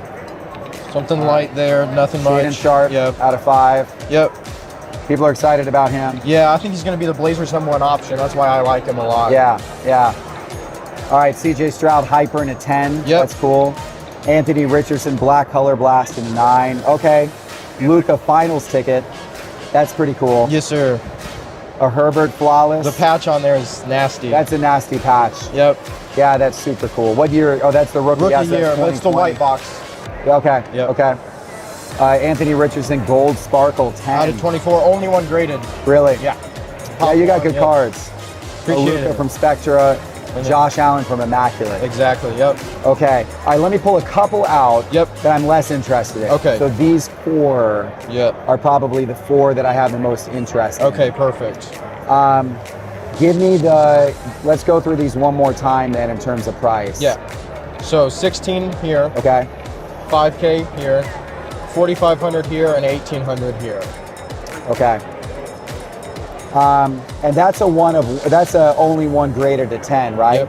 So how did you come up with? I think it's the only one graded period. Not even really? just 10, yeah. And these are numbered to 24, 24, right? yep. Yeah, these are out of the Panini Rewards packs. Exactly. So how did you come up with 4,500? So I got it from a guy at trade night earlier in the show, Mm-hmm. and he bought it on eBay for $4,000. And so Okay. he traded it to me for like 43. So I was hoping just to make a little bit on it, but full Yeah. transparency, that's what I'm into it for. That's a big Anthony Richardson card. I like it.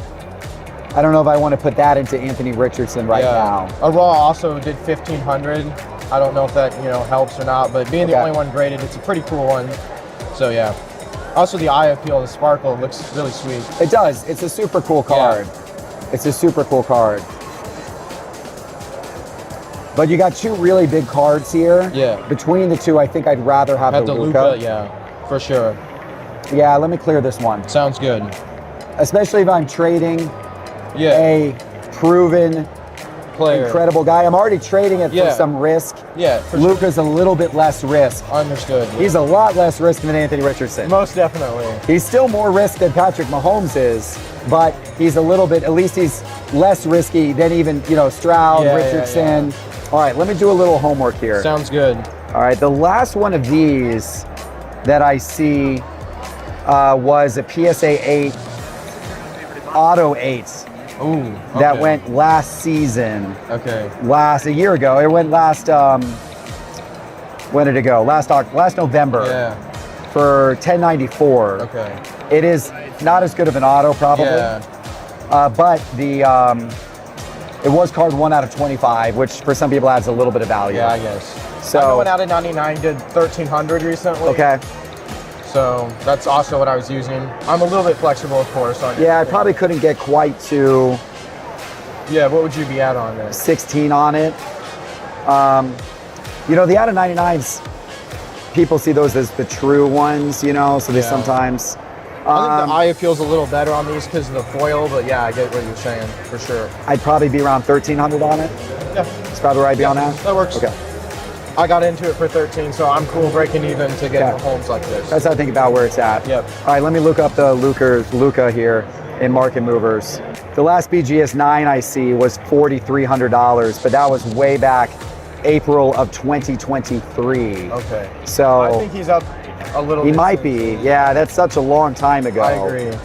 In basketball years, that's forever ago, so it's a little hard to know. You were at 5? Yeah. I probably within the ballpark.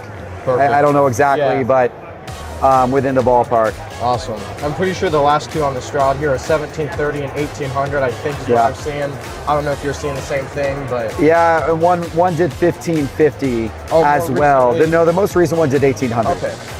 The one I see right before that was 1550. Okay. Then 1700. So it's been bouncing around a little bit. Yeah.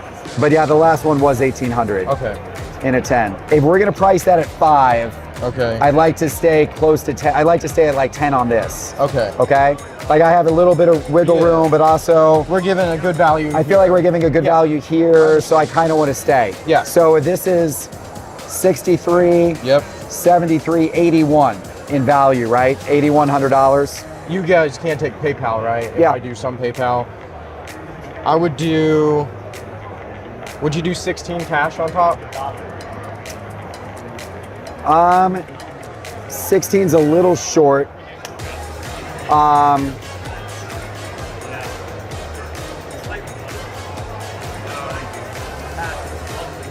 I do 1750 cash. Deal. You got it. There we go. it, man. Awesome. Good Perfect. stuff, man. Good stuff. All right. I had to give away a really big card. I kind of hate giving it away, but I just picked it up yesterday and ended up doing pretty decently on it. And I really like these pickups. I'm happy to get Stroud. I'm happy to get Luka. And I'm happy to get Josh Allen. I'm also happy to get a little bit more cash. Maybe I'll build up a little bit more after this and go after that Satchel Paige before the show's over. So I have a full set of 2003 UD exclusive, Kobe, Jordan, You got all the autos. LeBron, Oh my including goodness. Bosch, Ginobili, some Wow, vet autos, yeah, this is Wade, and Jordan.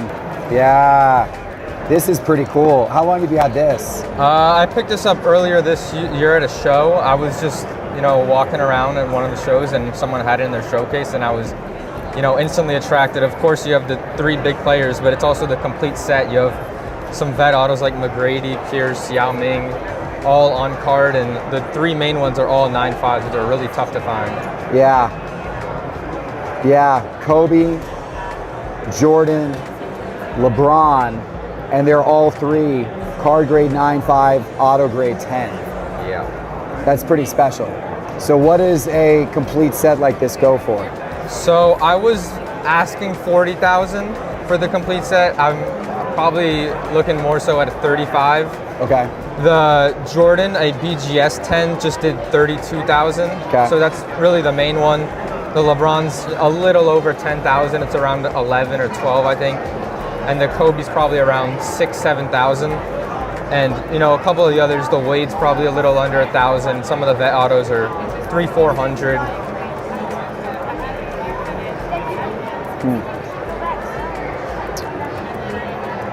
Yeah, it's a really neat set.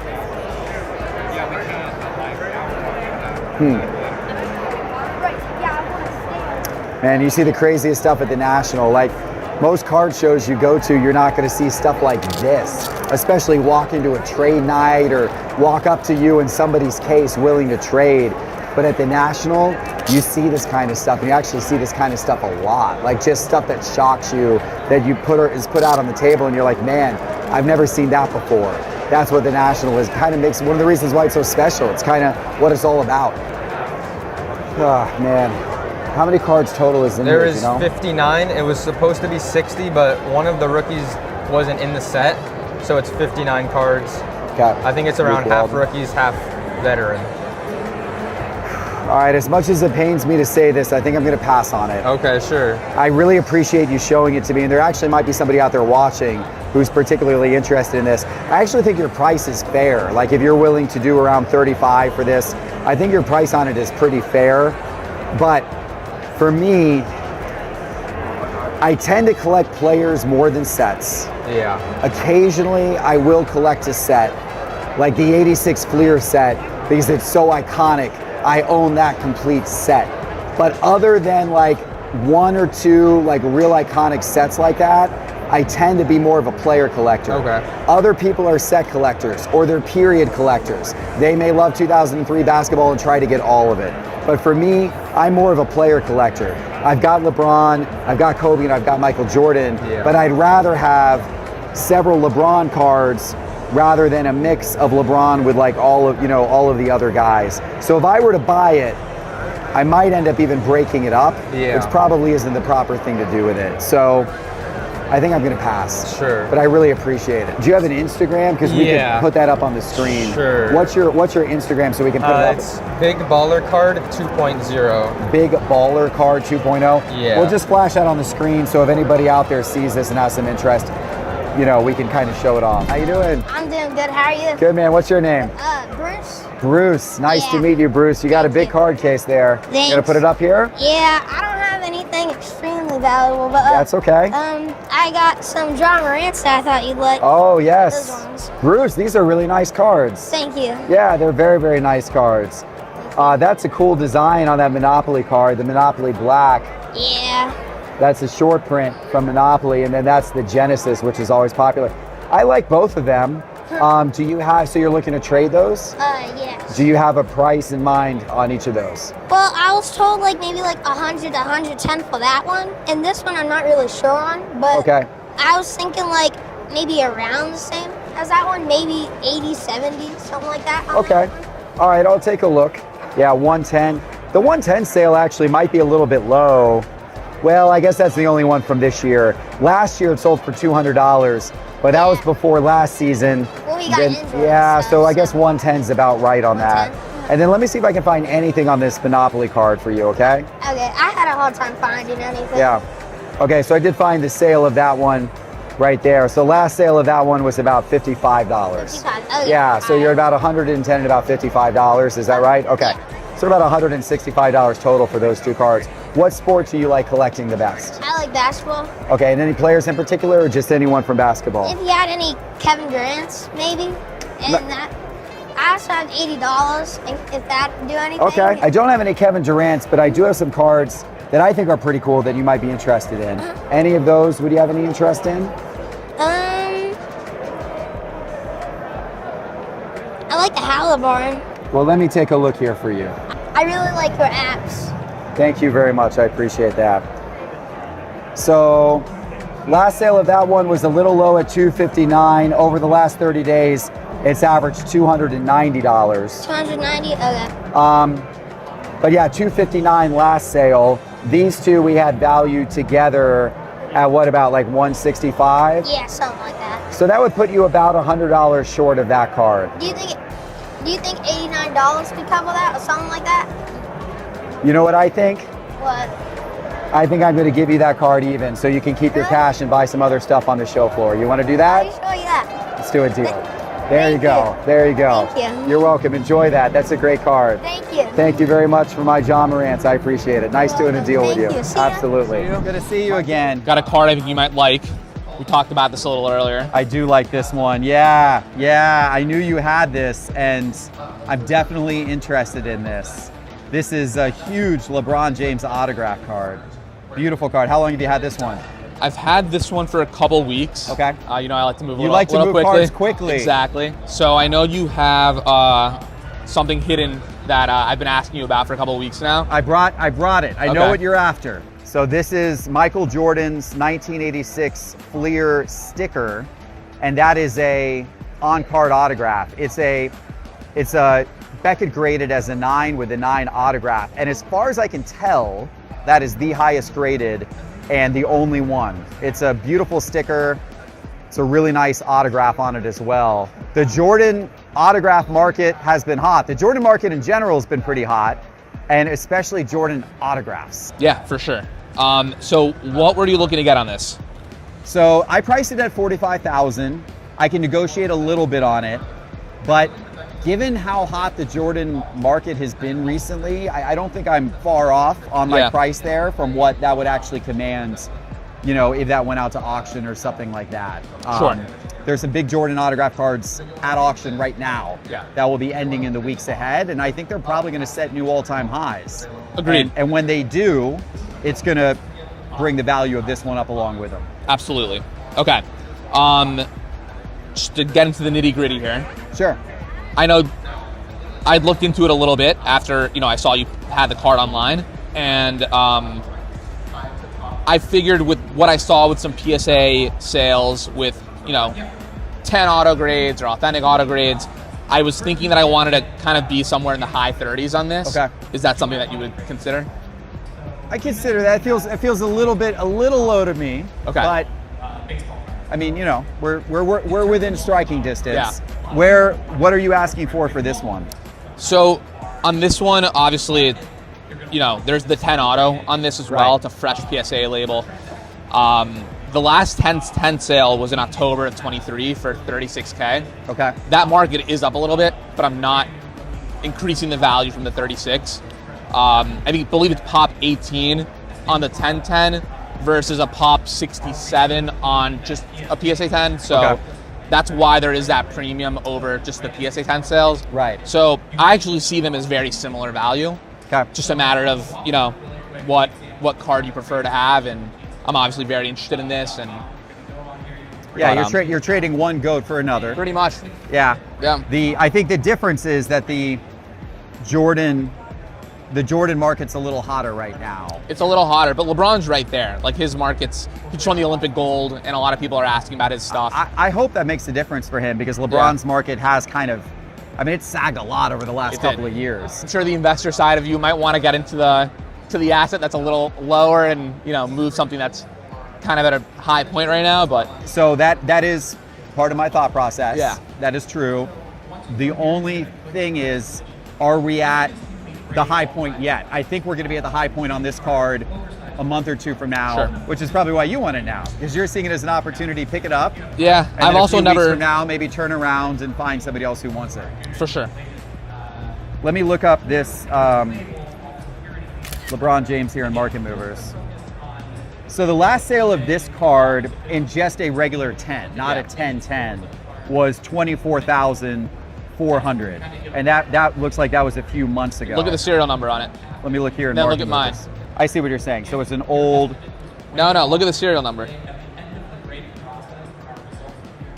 Oh, it's the same card. Oh, so somebody. I bought it.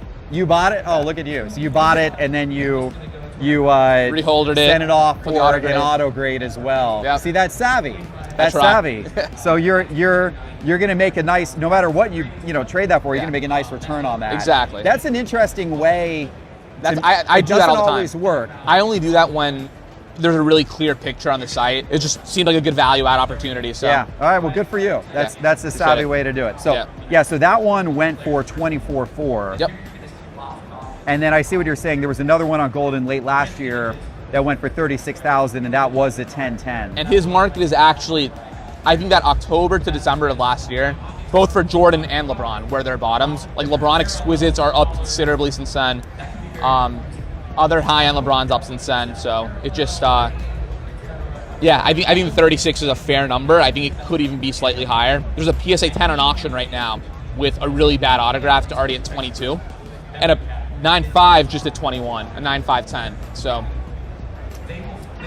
Yeah, that's a big delta though between 24,000 in a 10 without an auto 10. Old label too, but yeah.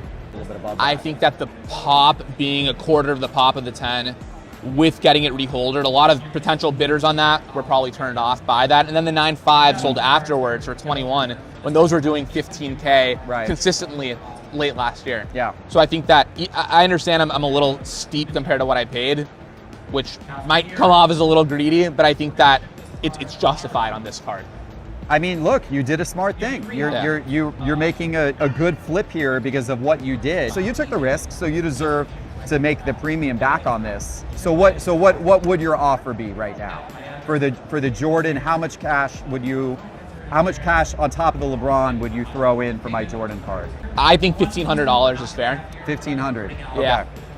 So basically, if you were pricing your card at 36, which is what the last 1010 sale was, you're kind of pricing mine at 37.5 or Roughly. something of that nature. Yeah. That's less cash that I would like. Where did you want to be? So it is an interesting scenario because we both have a similar card. Well, there is a similar card at auction that could affect the pricing of both of these, right? I think the autograph on the 10 on this one, if you open it up, the one that's running right now, it's really bad. There's a bad streak in it. Obviously no auto grade. So I think that regardless of what that sells for, I don't think it affects the value on this one too much. Yeah, that does. I see what you're saying. There is a clear streak in the auto. Yep. So that one's not going to auto grade 10. Right. So I think say that does 25 for discussion's sake. Right. I think that's an easy 10K over that. Yeah. Now, what happens if the PSA 9 autograph of this? What happens if that goes for like 120,000? If that does 100 grand, then in hindsight, this will be a bad deal for you. If that card sells for what it's at now, then it's going to be a bad deal for me. Yeah. So here's that card on Heritage. Yeah. So it's a PSA 9 with an auto grade of 10. Obviously, mine's a Beckett 9 with an auto grade of 9. Yeah. So this one's going to be definitely more valuable without question. But it's currently with buyer's premium at $69,000. There's 8 days left in the auction. Yeah. How high does it go? Exactly. So what's the magic number? I was willing on mine to come down to 40. I'm not feeling great about going below 40 on it with where that Heritage auction is right now. Okay. I had also, the price I put on yours was 33. And the reason why I had put the 33 price on it was with the last sale going for 24 in a obviously the same card without the auto 10, I was willing to put a premium on it for the auto 10, but I felt like the premium was probably more like 9, not really. I think, well, you got it out, which is like 14. Yeah. 14. So that's kind of where I was at. I thought there was about a $7,000 difference between the cards, not a $1,500 difference between the cards. I had to start with you somewhere. Gotta have a little fun here. I appreciate that. Yeah. I don't think 40's crazy here. I don't. I want to also be safe on my end, not knowing, one, what the PSA 9 10's gonna go for. 2, not knowing what the value difference is regardless of what it goes for.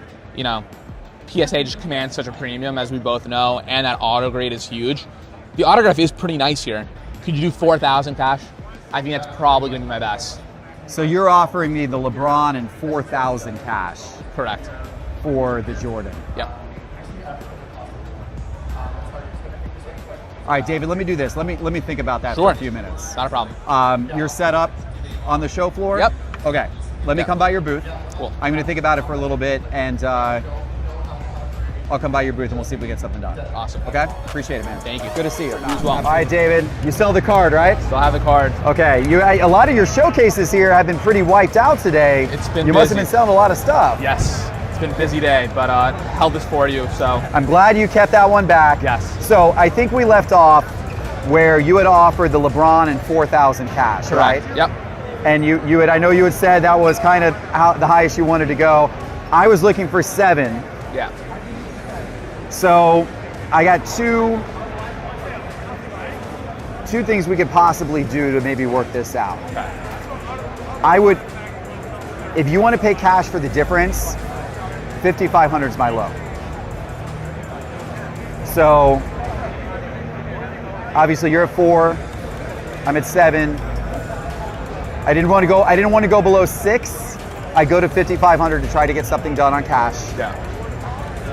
If you don't want to go above 4 cash, then I'm open to doing 4 cash plus some cards. Okay. I want a little more than $1,500, but I'm open to doing 4 cash plus some cards to get us closer to where I want to be. Okay. Hypothetically, if we were to scrap the cash, what would the total trade value be? Or do you want some cash, which is fine if you do? I'd like a little bit of cash because there's another guy who I'm going to talk to next. I'm trying to get a deal done on a different LeBron auto, believe it or not. Okay. I don't know if it's going to get done or not, but it would actually be helpful to take a little bit of cash from this to give me opportunity to boost that deal. I would do this. It's not quite 55, but it's really darn close. I'll give you the 4K cash and that Luka Kaboom. it is a $1,200 direct comp. I think it's pop 3 or pop 4, none higher. The raws do 1,000, but the 8s do get that small premium. I would do that. Okay, so you're offering 4,000 cash and 1,200 in trade, essentially. Essentially. Okay. And you can take another 1,200 in trade. I just figured the Kaboom is liquid and probably use that. I like the Luka. Generally okay with the Luka. I was wanting a little bit more if we were going to do trade. You're offering me a little bit less. I just can't get to the 55 number. It's not something that I would be okay with cash. I understand where you want it to be. Understood. Yeah. Understood. Yeah. I feel like the value difference here is actually less than 4K. I just think that, honestly, this is a card I've never had before. I've never had a Jordan Fleer auto, whether it's the 57 or the 8, and it's something that I would like to acquire, which is why I feel like I'm okay overpaying a little bit. But you know, I can only extend it so much. So, Understood. Yeah. What about 4,300 cash and the Luka? Done. I can argue with that. Okay. Okay, there we go. So we got it done. All right, that was great. That was perfect. That's exactly what I wanted. We got to the number that I wanted to get to, which is great. And he got a little bit of trade out of it, some trade as well. So I think we're both pretty happy with the final deal. I'd be interested in the Russell and the Judge. Okay. What'd you see that you would put together for that? Yeah, I do like both of the 86 Fleer Jordans. Lower grade, but always popular. How much does a card like that go for? It's obviously a bit beat up, but it's, you know, incredibly iconic card. Well, last sale was $3,100, but they're all over the place. So yeah, because it's based on the condition. Average of the last 3 is about $1,900. Okay. Average of the last 3. Yeah, because it all kind of comes down to what condition they're in an authentic. 50 grand, you could take the whole case. I mean, that's an offer. I'll throw in the $50 case. Yeah. So I pulled these 3 cards out of his case as a starting point. I thought that a Hank Aaron rookie in any condition, especially with our Cards HQ shop being in Atlanta, always popular. And then, you know, a Jordan rookie in any condition, always a card that people seek after as well. So those 3 are good places to start, in my opinion. So in Market Movers now, when you pick any card, you can then hit this little drop down next to the grade, and you can see the most recent sale in any grade. And that's unbelievably helpful when comping out cards like these, because he's got a BGS 6.5 and a BGS 5.5 of this 86 Fleer Jordan. So by hitting that drop down, I can see what everything has sold for recently. And look at all this. In every single grade, it's wild how many different grades we're tracking and last sales across all of them. This is a super cool feature we've added into Market Movers. The 6.5s, last one was $36.98 on that. Let's look at the 5.5. Look at that. Let's look at this Hank Aaron card here. All right, so you are interested in the Aaron Judge and the Russell rookie and the Bill Russell.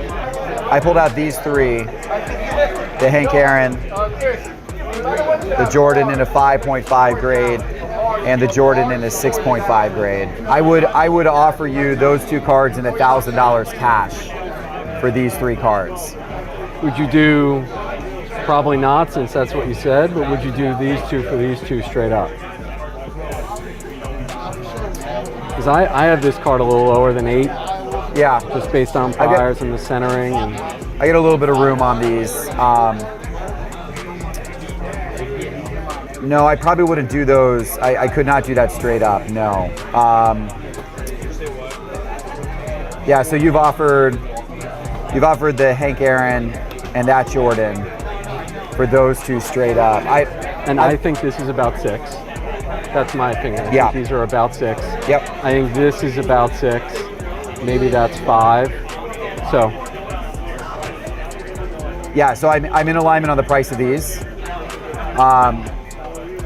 I think 6 is a little low on that. How did you get to 6,000 on that? I was just looking at last comps, and I think I saw a comp that was similar at 5,900. There's not that many that are recent. That's part of the problem. Yeah, I see. This to me was the most, it's a Probstein sale. I have a 5,900 May 2nd. Yeah, I mean, there's been two since then, one at 7,000 and one at 67.77. So that's... I do see those. It feels like the centering's a little better on those, but I get you. Yeah, so like this was the sale of 67.77 on Golden. I thought that was pretty comparable. So that was kind of, you know, I had this one, obviously I got it stickered at 8, but I was willing to come down to 7 or maybe slightly below 7 on it. But I felt like it was pretty comparable to that sale on Golden that went for 67.77. I mean, this sale, ironically, the May 2nd sale is this card at 59. Yeah. So let's regroup. So where are we if we take this out? Where are we on this? I assume that means you want me to kick in some cash? Or yeah, something else so I would want 1,200 cash. How about 800? 800 cash? And when you say cash, you mean Venmo or? Venmo's fine, yeah. I mean, it's the West Village. I don't carry a lot of cash around. I understand.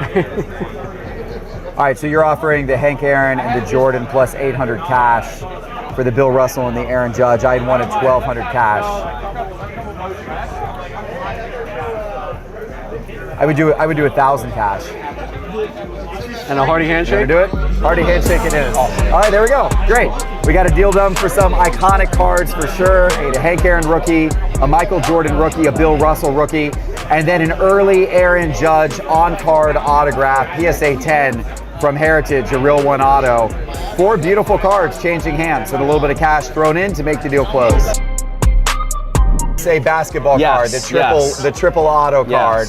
I put up a $100,000 bounty, which I am in the process of raising to a larger number. Okay. You put up a bounty of what? 10 million Korean won. Korean won. Don't do the currency. What is the currency conversion rate? I don't even know. I don't even remember. Okay. But that sounds like a lot of money. Yeah. Well, I'm gonna bump it up to 20 million really soon after you bump yours up. So, just saying. It sounds like a lot of money. Sounds like a lot of money. It's not a lot of money. Who knows? Who knows? But I want to say, if we can make a deal today, I will retract my offer. I'll let you and Ken. So you'll give me clear shot. Clear shot. You'll take away your offer. A lot of people want to go into the hobby minivan, the Chrysler Pacifica, and go to Denny's, but I would love to see if I can get a deal with you done today. You did throw a VIP trip to Denny's to get Moose over Miami. VIP. Right. Yes. That was a compelling part of your bounty offer. Yes. So this is a high-end bleaker trading night, right? Yeah. This is like, so we got like Luka Kaboom. Yeah, so I brought the lowest low end of cards you can see. I don't even want to show them on camera, but I want to make a trade with you. So we'll see what we can do. So this is my, not a sponsor, no city, Gen Slim bag. You might cut that out, it's okay. Grab some of these out of here. Yeah, just take them all out. Yeah, let me help you out here.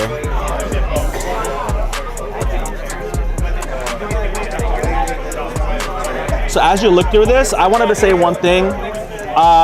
So I have my stickers up here, Denny cards, stickers, and for my raw cards, I want to put what I've noticed to be a reason why I'm not grading it, and so that's full transparency. I would love if we could normalize that for the hobby.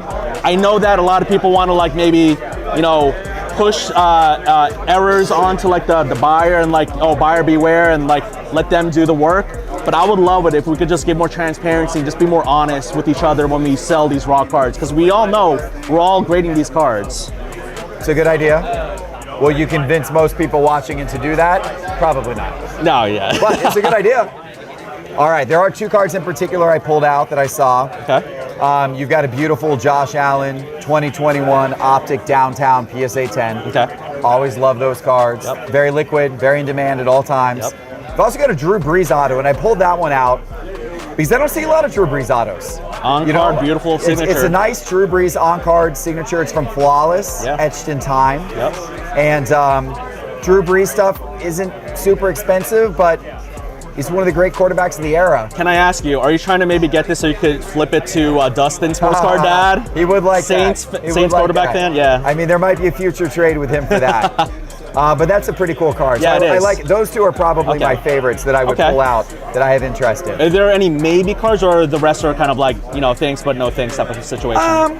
The Barry Sanders maybe was a maybe card. I don't know much about that, but that's kind of a, if you want to comp it, kind of an interesting 1998 Top Stars. Out of Barry 99 Sanders in the back. Yeah. I don't know if you if you remember the old numbering. I just love how the old numbering looks. Yeah. I mean, it's just a classic look.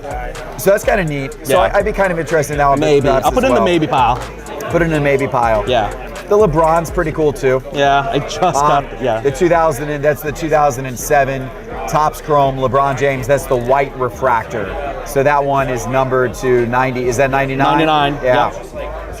That's a nice pose. Those are the four I'm most interested in. I would say the Josh Allen first and foremost, then the Breeze. Yep. And then maybe the Sanders and the those LeBron. two. Yeah, Okay, maybe so those these two. are the maybe pile. If we need those to get something done. So I will say I'm totally willing to put money into this part cash, part trade.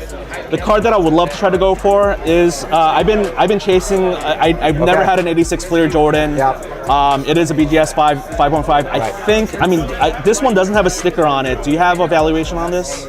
I just picked that up tonight from somebody else, so that's why I want to say that was around 33 to 3,500. Yeah, you're right. Right Yeah, in that I think, range. yep.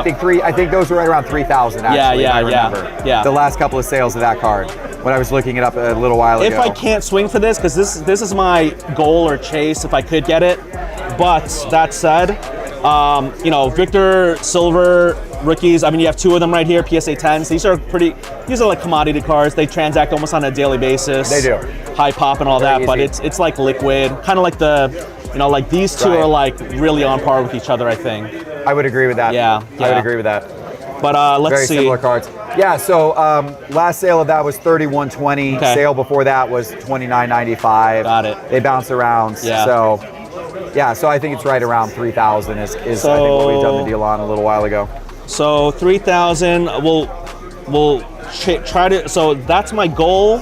My plan B, if all else fails, is maybe one of the Victor Silvers. You got some amazing cards, but like this, for instance, I can't go for that's $7K. I mean, that's beautiful, but I can't. Beautiful silver and Kobe Yeah. auto. Well, I mean, I think we got enough to get it something done okay. here, right? Yeah, so we've got the Josh Allen downtown. Yep. So let me take a peek at that. You had that stickered at 1,200. Yeah. I will say, I'm not like telling tales out of school. Like, I do have two offers for 1,100 on it on cash. Yeah.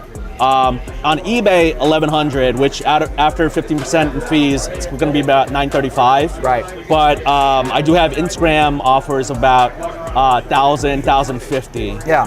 So. Yeah, I mean, the last three sales, 1020, 1010, 1160. Yeah. So, so 1,200 slightly high, but certainly within the ballpark, just ever so slightly. Right. Okay. And then what about the Drew Brees? I just got this. The valuation that my buddy who I traded with had it for $350. Okay. But the PSA, there aren't good comps with the PSA 8. This raw, I think, did 2 something. Okay. And then it's a chunky card, even though it's not a patch. It's a flawless chunky card. And so I think in the high 2s, something around there. I can buy that. Yeah, I appreciate it. Okay, and then we got that LeBron over there. So that's the 2007 Topps Chrome Whites. Yes. 2007, 2008. Out of 99. PSA 9. You're kind of right on there. Yeah, it's right on there, right? 17. Yeah. Well, here's what I would propose. Yes, please. The Barry Sanders, we're not too sure the valuation. Right. I don't know that we need to really get into that anyway. Okay.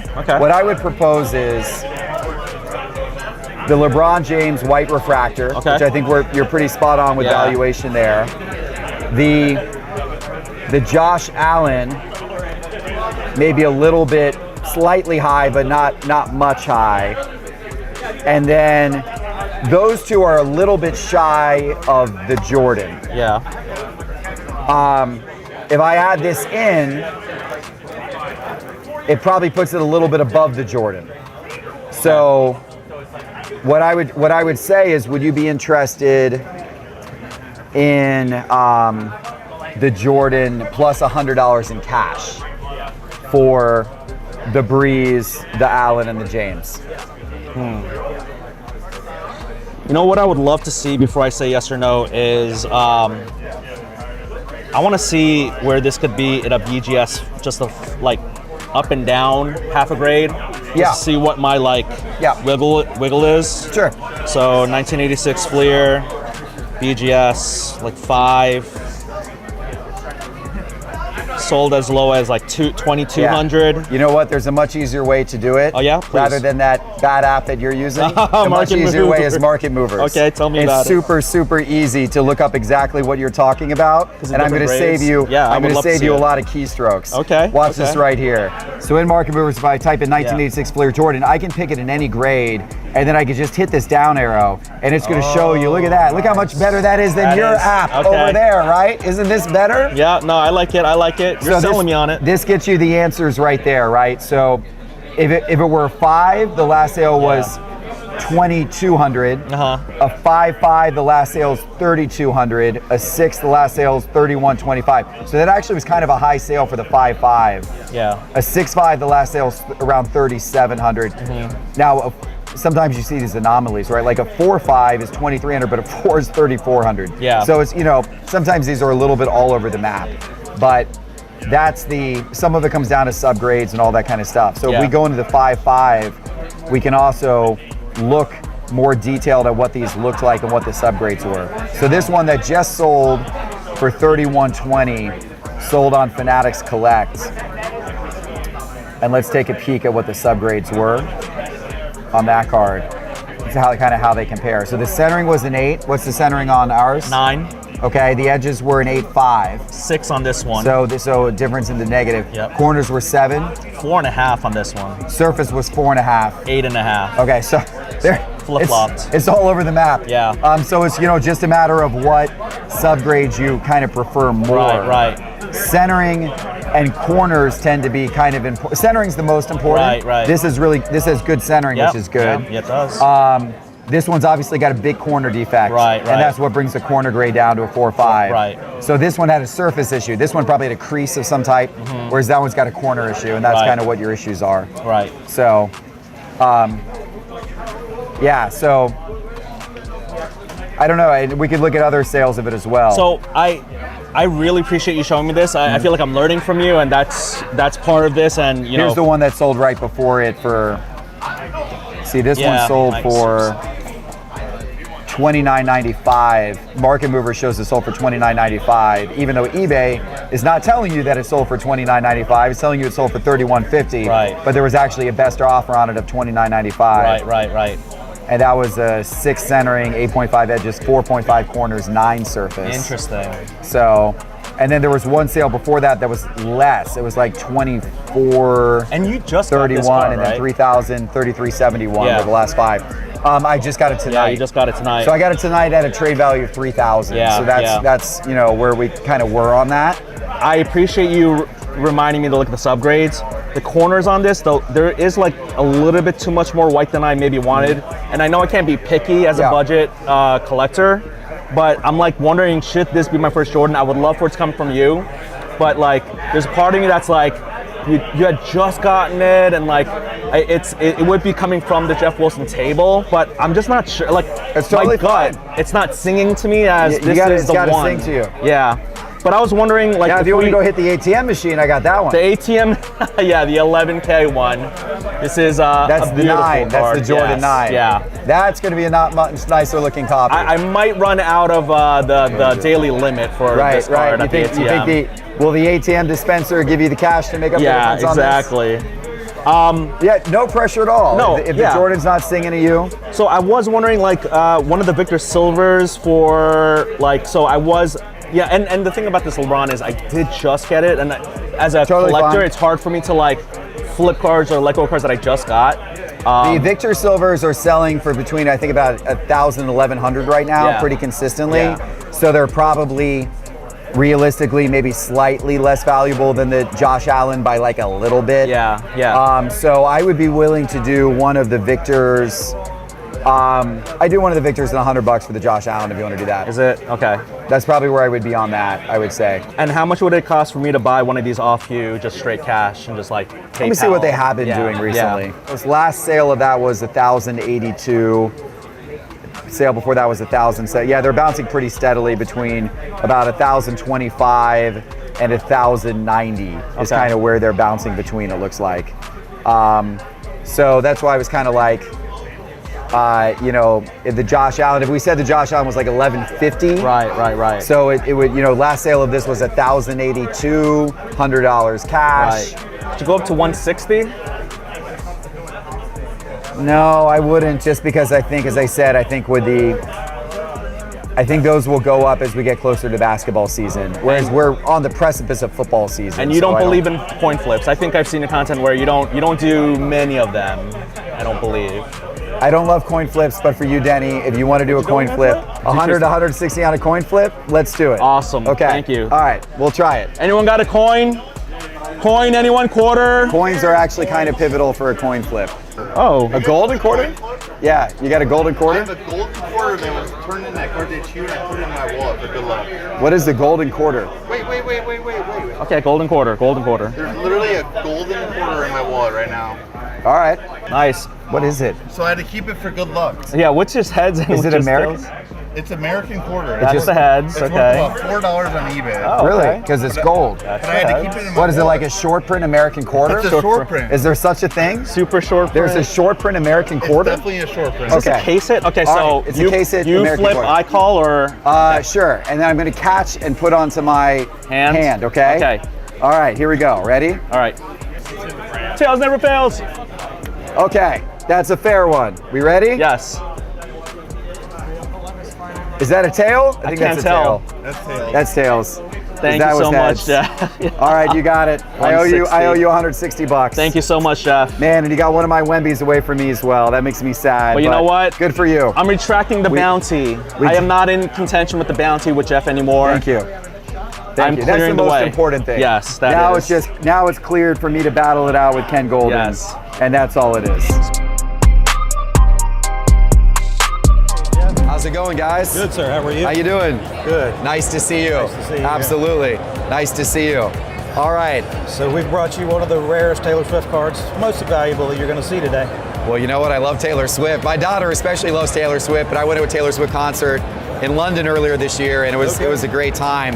I actually own a little bit of Taylor Swift. I have some rare collectible Taylor Swift cards. Show me which one you have. I have quite a few. Probably the largest. Wow. I probably have the largest Taylor Swift collection in the world. Do you really?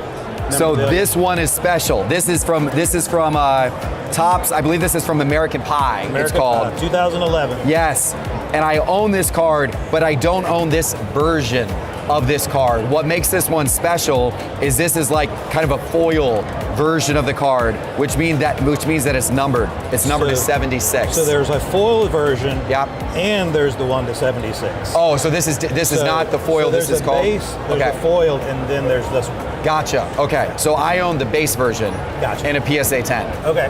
I don't own this version, and I guess I don't own the foil version either. So you're helping educate me on these cards. I'm actually super interested in this. Okay. I know, a lot of my audience may be going like, wait, what are you doing trading for a Taylor Swift card? Yeah. I love it, and the reason why I love it is because Taylor Swift has almost no cards, yet she's a worldwide sensation to the likes that in the music industry the world has actually never seen before, right? And so I think I just think she's a phenomenon, and I think there's so few cards of hers, almost none, that I love the idea of picking up a few Taylor Swift cards and kind of tucking them away. Not just from an investment standpoint, but also from a nostalgia standpoint as well. Enjoying her music, going to her concerts. My daughter loves her, so it's kind of a cool personal collection piece as well. So I'm definitely interested in that card. What are you interested in that I have? I like the mantle cuts. Yeah. I like the roof. That Ruth cut's a real big one. This one's gonna be a little more than the Taylor Swift card. That one's gonna be more than the Taylor Swift card. Look at that though, Babe Ruth, Lou Gehrig, dual auto. Look at that. That is a ridiculously clean dual auto of both of those guys. You almost never see that. That's a beautiful in card. a cut auto with both of those guys. So beautiful. All right, do you have any idea what this Taylor Swift card's worth? So about a year ago, a base foil PSA 8 sold for $5K. A foil and PSA 8 sold for 5K. Wow, that's a big boy card. Yeah. Okay. There's one listed right now, you know, and again, we're all listing whatever we want to list it for. There's one listed right now for $13,900. Okay. On eBay.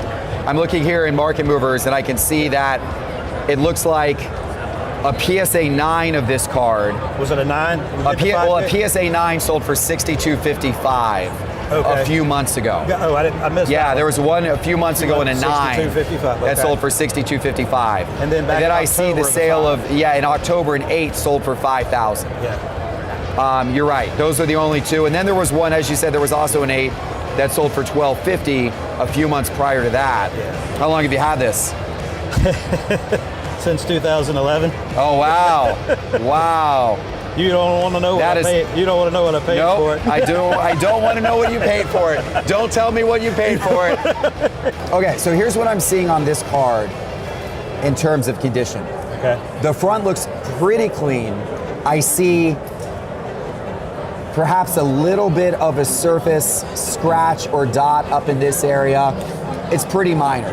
Right. Overall, I'd say the front of this card presents really well. The back of the card, we start to have a little bit of problem. Gotcha. So on the back of the card, if you look down at those two corners, I see. There's quite a bit of corner damage. So this is definitely going to knock the grade down.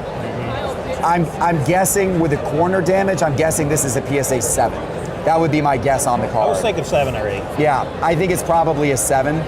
It's slightly off center on the back as well. I don't know if that means that the front is also off center. I can't really tell centering. Yeah, it's hard to tell. Yeah, I mean, I guess you're looking at this thing for centering, and I would say it's probably slightly off center, that direction on the front and that direction on the back, which would be what you would expect. If it's gonna be off center, both sides would be off center the same direction. I think I would put the value of the Taylor Swift card a little below 5,000 just because I think it may not grade an 8. You also gotta pay a grading fee. Sure. Yeah, sure. What are the comps on something like the 7? I can show you the last few sales on that card. They were all right around 5,000. I'd be willing to trade the Jordan for the Taylor Swift, but I feel like the Jordan's a little more valuable. It's very liquid. It's sold a bunch of times recently, right around that price point. The Taylor Swift being ungraded, and my concern that it might grade a 7. I feel like the Taylor Swift with a 9 recently doing 62, a 7's going to be doing under 5. So I feel like I would either need a little bit of cash added to it. That's where I would like to be. A Jordan plus a mantle for that. People don't, go after the cards of the music stars the same way they go after Michael Jordan cards. I get it. There's a million, hundreds of millions of kids everywhere that want Michael Jordan cards. Taylor Swift cards, most people don't even know they exist. Exactly, that's the key. Kind of. No, I definitely could not do the Jordan and a mantle auto for the Taylor Swift. I couldn't get there. This is the absolute best that I can do. Absolute best I can do. I would trade you straight up the Jordan for the Taylor Swift card. I can't do better than that. Like this is, there's no way I can go above the value of the Jordan for that card. We just do this straight up for today. You do that straight up? Straight up. 5,000 for 5,000. And I hate to part with it, but I'll do it. Am I crazy? Am I crazy? The cameraman saying yes, do it. Oh, dude. Okay. All right. Let's do it. Let's do it. Oh man, I don't know, guys. I don't know. Congratulations on your first 86 Flair Jordan. Yes, sir. That was a fun deal. That was a fun deal. All right. What's going to be worth more in 10 years? I don't know. What's going to be worth more in 10 years with the scarcity of this? Of course, now everyone in the audience is saying, the Jordan, you idiot, the Jordan. TK, it's great to see you again. Good to see you again. We just did a trade deal yesterday. Big one. It was a big one. That was a big hit, actually. Thank you. People love the trade deal. I love the trade deal. I thank appreciate you very the much. trade deal. You're back. I'm back. Why are you back? You got a 2002 refractor that I noticed right when we were done yesterday. I do. The LeBron. It's a really nice copy of the BGS 9.5. Beautiful. That is the iconic. That is LeBron's first rookie card ever, and that is from 2002 Finest. It's an iconic LeBron James card, and as a collector of basketball, it's a great one to have. Man, I love it. It's hard not to smile. Beautiful card.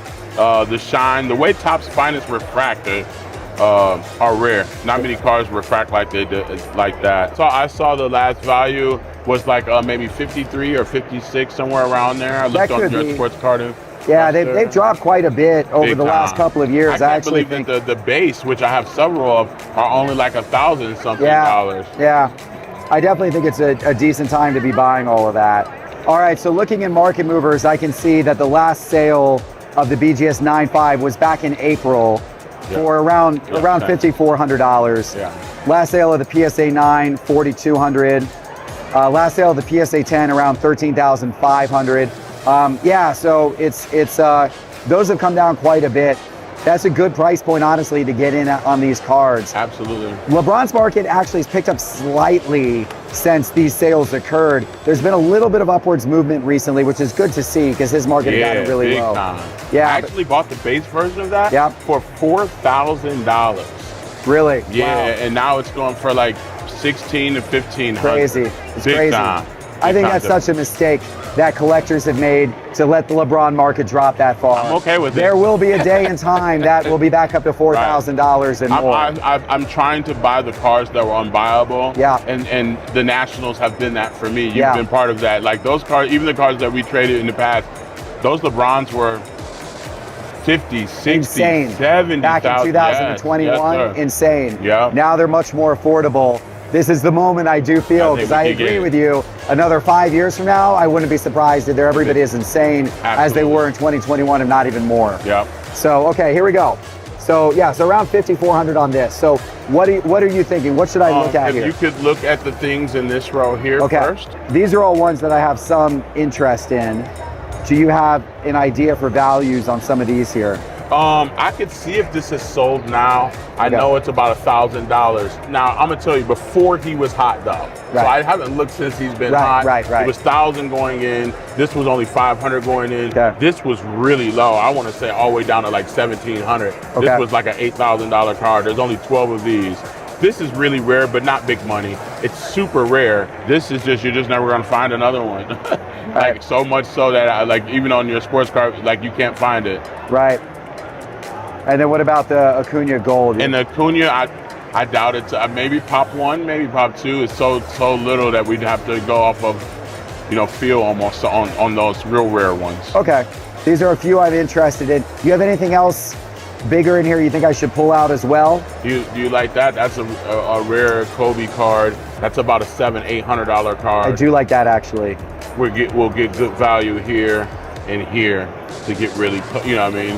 And then if we need to fill in, we could fill it in with these three, but these would be the major chunks. So last sale I see of this was back in April. I haven't seen a sale recently. It was $948 back in April. And I'll just be honest, I've been offered, and I've heard it's upward of $1,800 to $2,000. $1,800 to $2,000 now on the low side because of how good. Well, right now he looks like he's the lead for MVP. His stuff's definitely gone up since April. I don't know if it's gone up quite that much.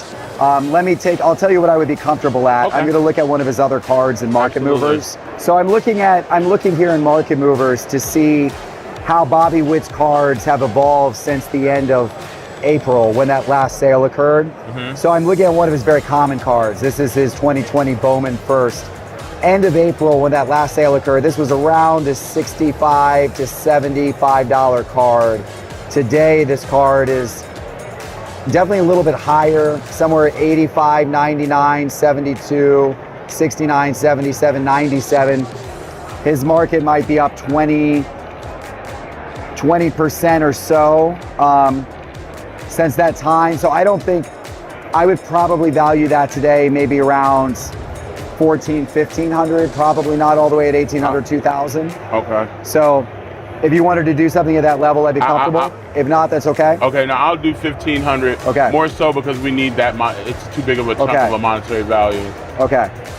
So with 1,500 on this one, I'm good with. I have something I think that might add up for you already to your value, just to help you.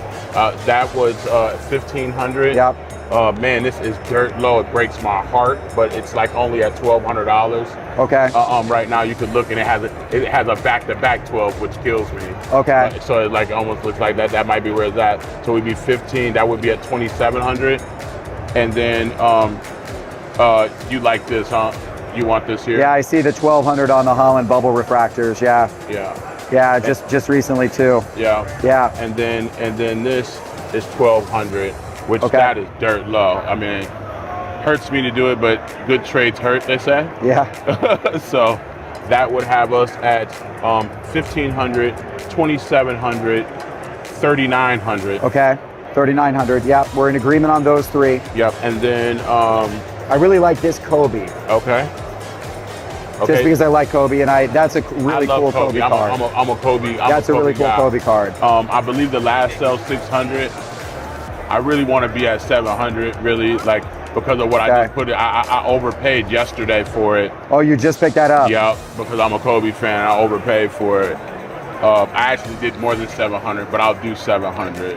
I think they value it like around there, even though that the last sale was 6 something. Yeah, I see one for 550 a couple months ago. Maybe there's a more recent one since then. There was one for 600 and something. Yeah, okay. Like 6 and change just recently.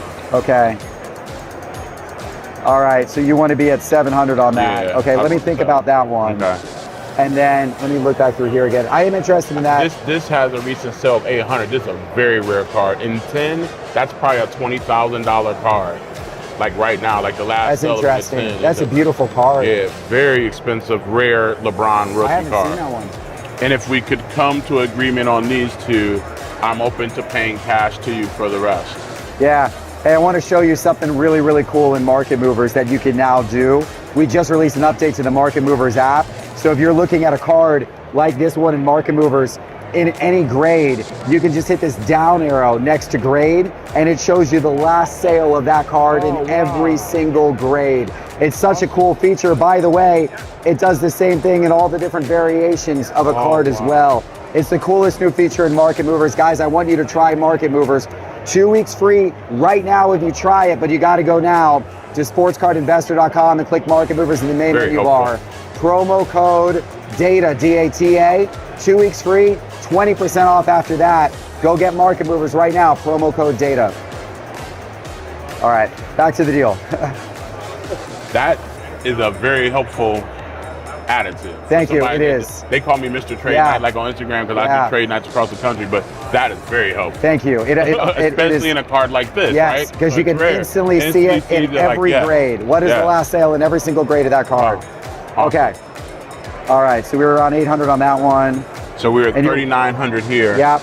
If we went here with the 800, we'd be at 47. Yep. And then 54 if we did 7. Actually, that puts us right around the value. That puts about value here right now. It does. Like even with the before that. I did like that Acuna goal. I did like that Acuna. Let me look at that Acuna real quick. Okay. That was the other one that I really did like, just being from Atlanta. That's a cool one. I'm okay with if you put in Acuna, and if I have to owe you a couple bucks because it is lower, I'm not sure, I could do that and then just add cash. Because that looks like that was almost, if I might have been up $100 or something or whatever, but that other one was cool too. It seems like you really want to keep that Kobe. Yeah, I do, but